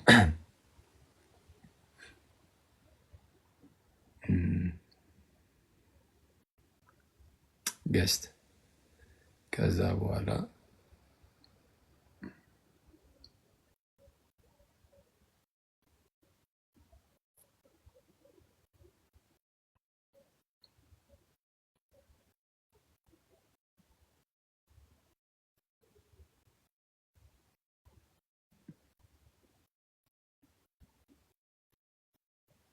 ኧረ በቅዱስ ሚካኤል ቆይ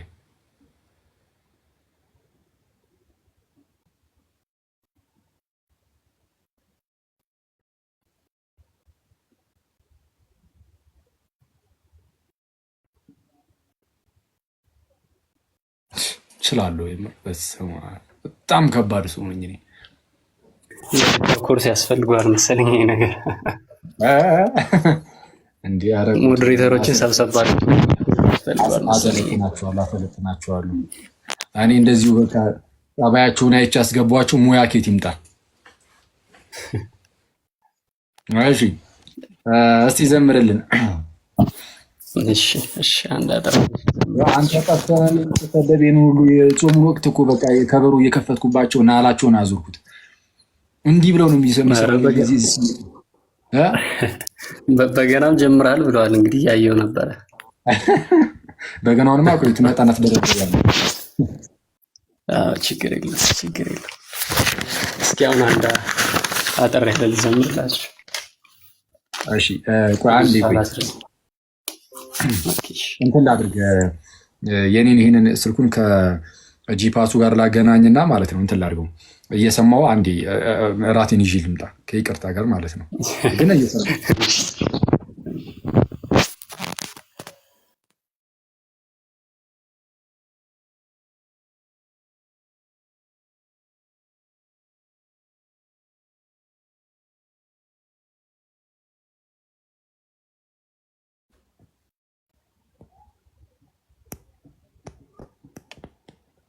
እግዚአብሔርስ ይቅር ይላችኋል ጋይስ። ሳልበላ ብተኛውን አይላችሁም። ለእናንተ ብዬ ነው እንጂ። እሺ ከስፒከሩ ጋር አገናኝቼዋለሁ። ሰማሃለሁ ምናምን ደረስ መለስ። በጣም ነው የሚሰማው ድምፅ። እሺ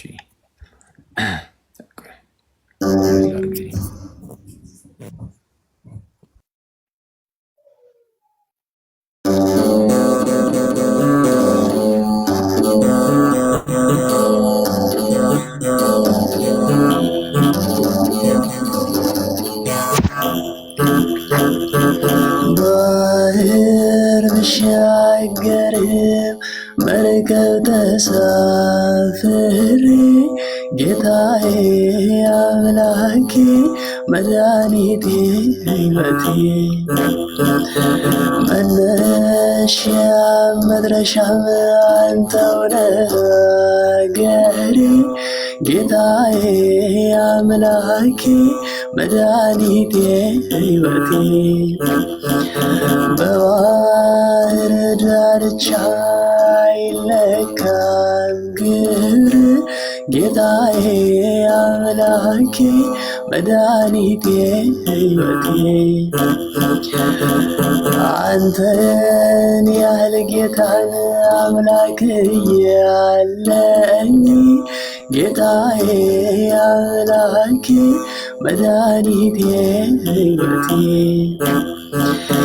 የማይሰጥ ቢነፍገኝ ምነው ጨነቀኝ ጌታዬ አምላኬ መድኃኒቴ ሕይወቴ ያኔ በልጅነት በሰማያት ምትኖር ብለው ሲያስተምሩኝ ጌታዬ አምላኬ መድኃኒቴ ሕይወቴ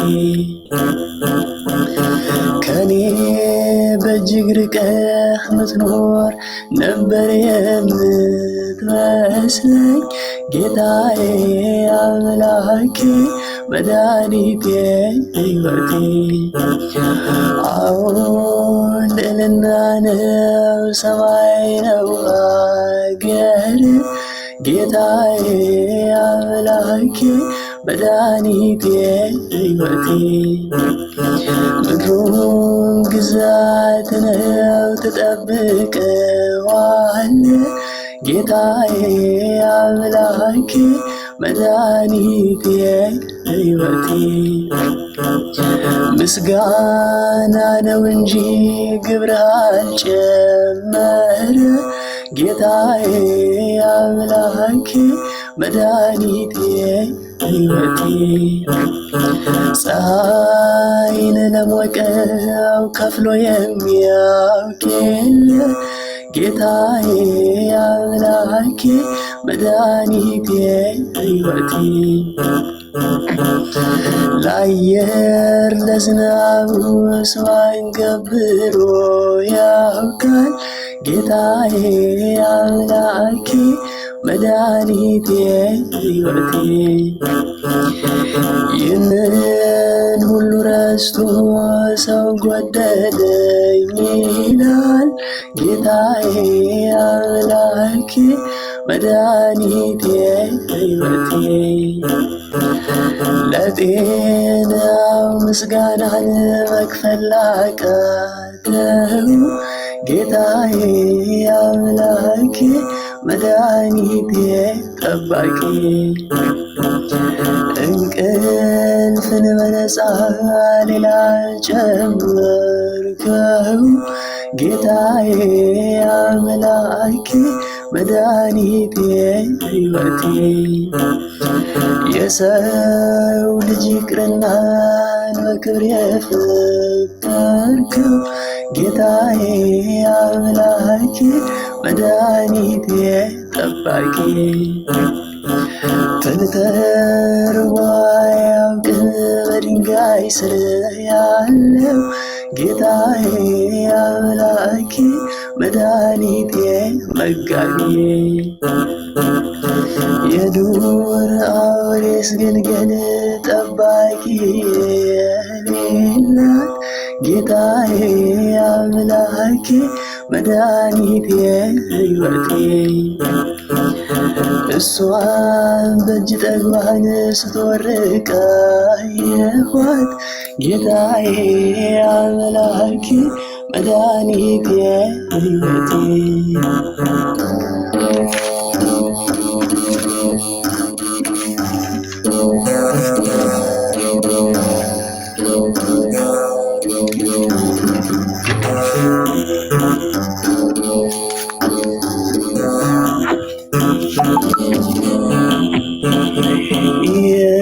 የፍቅር ዓይኖቿ ደምን አፈሰሱ መሬቱን አረሰው አበባ በቀሉ አቅፈሽው ሳትጠግቢ ዓይኑን አይተሽው አዋግነው ሰቀሉት ዓይንሽ ሳይጠግበው ወልደሽ ያሳደግሽው ሳቆቹን እያየሽ ደግሞ ሲሰቀል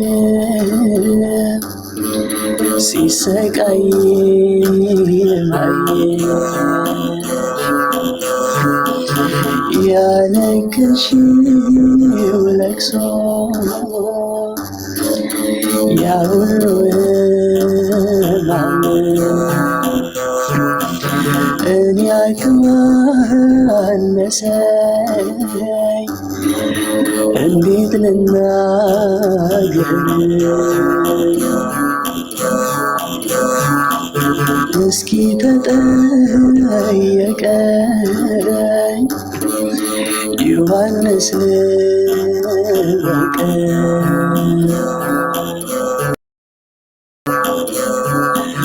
እንዴት ነበር ያኔ ስታለቅስ ያየኝ እኔ ቃላጠረኝ እንዴት ልናገር በልቧ ሰይፍ አልፎ ስቃዩን እያየ ያፈዋሽው ልጇ ውሃን የፈጠረ ሲሰቃይ አየችው ተጠማሁ እያለ ድንግል አለችው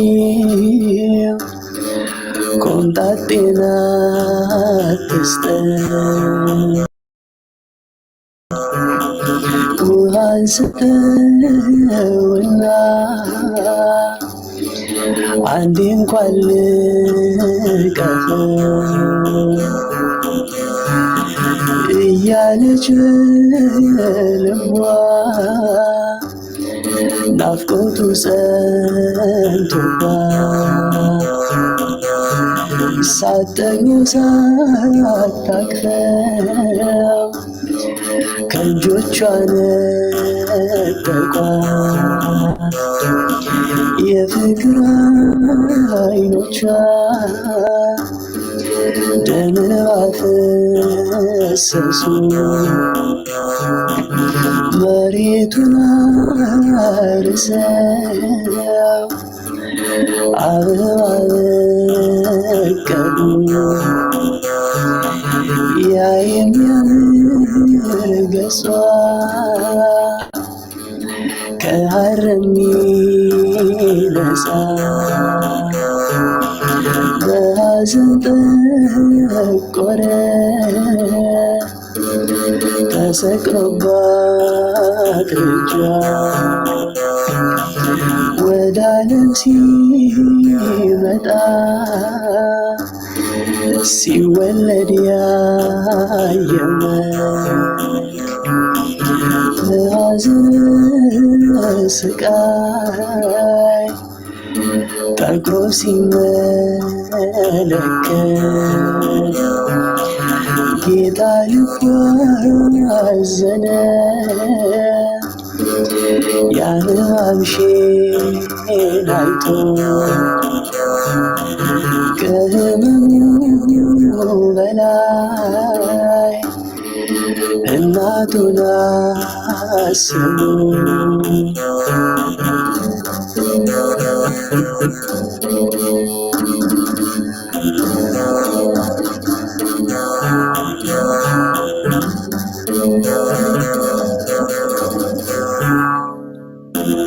ስብሐት ለእግዚአብሔር። እግዚአብሔር ይስጥልኝ። እግዚአብሔር ያክብርልኝ። በጣም እግዚአብሔር ያክብርልኝ።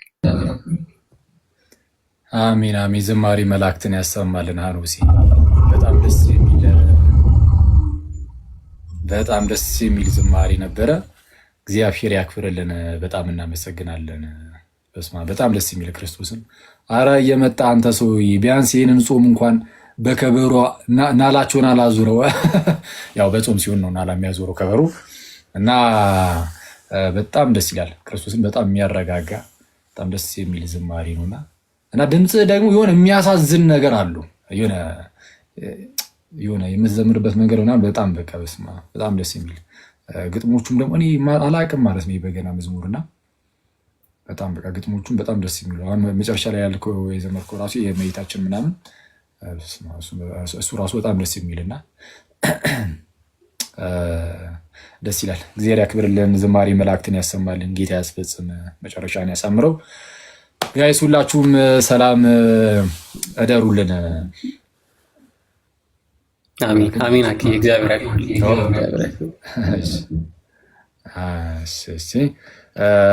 ቀጣይ የሚኖረን ትምህርት መች ነው? ሐሙስ ቀጣይ የሚኖረን ትምህርት ይኖራል። ነገረ ክርስቶስን ሐሙስ እንልክ እንዳሁኑ ቀለል አድርገን በአጭሩ ዛሬ አክቹዋሊ ሁለት ትምህርት ነው የተማርነው። ለምን የመሰረታዊ ክርስትና ትምህርትን ለምን እንማራለን ምናምን የሚለው እሱ እንደውም ሰፊ ያለ ጊዜ ወስዶ ነው ለምናገር። ከዛ ነው ሚስጥረ ስላሴን ቀለል አድርገን ተማርን። ምንድነው እግዚአብሔር ደግሞ እርሱ ነው የሚያስተምረን ይሄ ነው እና እርሱ እንዲገባችሁ ያድርግ እንዲገባን ያድርግ እርሱ ያስተምረን በመካከላችን ተገኝቶ እንደዛ እንዲሁም ደግሞ በጸሎታችሁ አትርሱ። ሁሌም ለጸሎት ስትቆሙ ለትንሽ ምንድነው ለትንሽ ሰከንድ የምትሆን ነገር የለም። ዝም ብላችሁ ስለ አክሊል ምናምን ብቻ ሳይሆን ስለ ጉባኤው እዚህ ጋር ስለሚማማሩ ሰዎች ሁሉ ጸልዩ። እዚህ ጋር መጥተው ስለሚማማሩ ሁሉ ሰዎች እግዚአብሔር የእውቀት ብርሃኑን እንዲገልጥልን ምናምን ስለ ሁላችን ጸልዩ። እርስ በርስ እንጸልይ ምናምን አንዳችን እናስብ። ሰው እንደዛ አድርጉ እናንተ ሰዎች።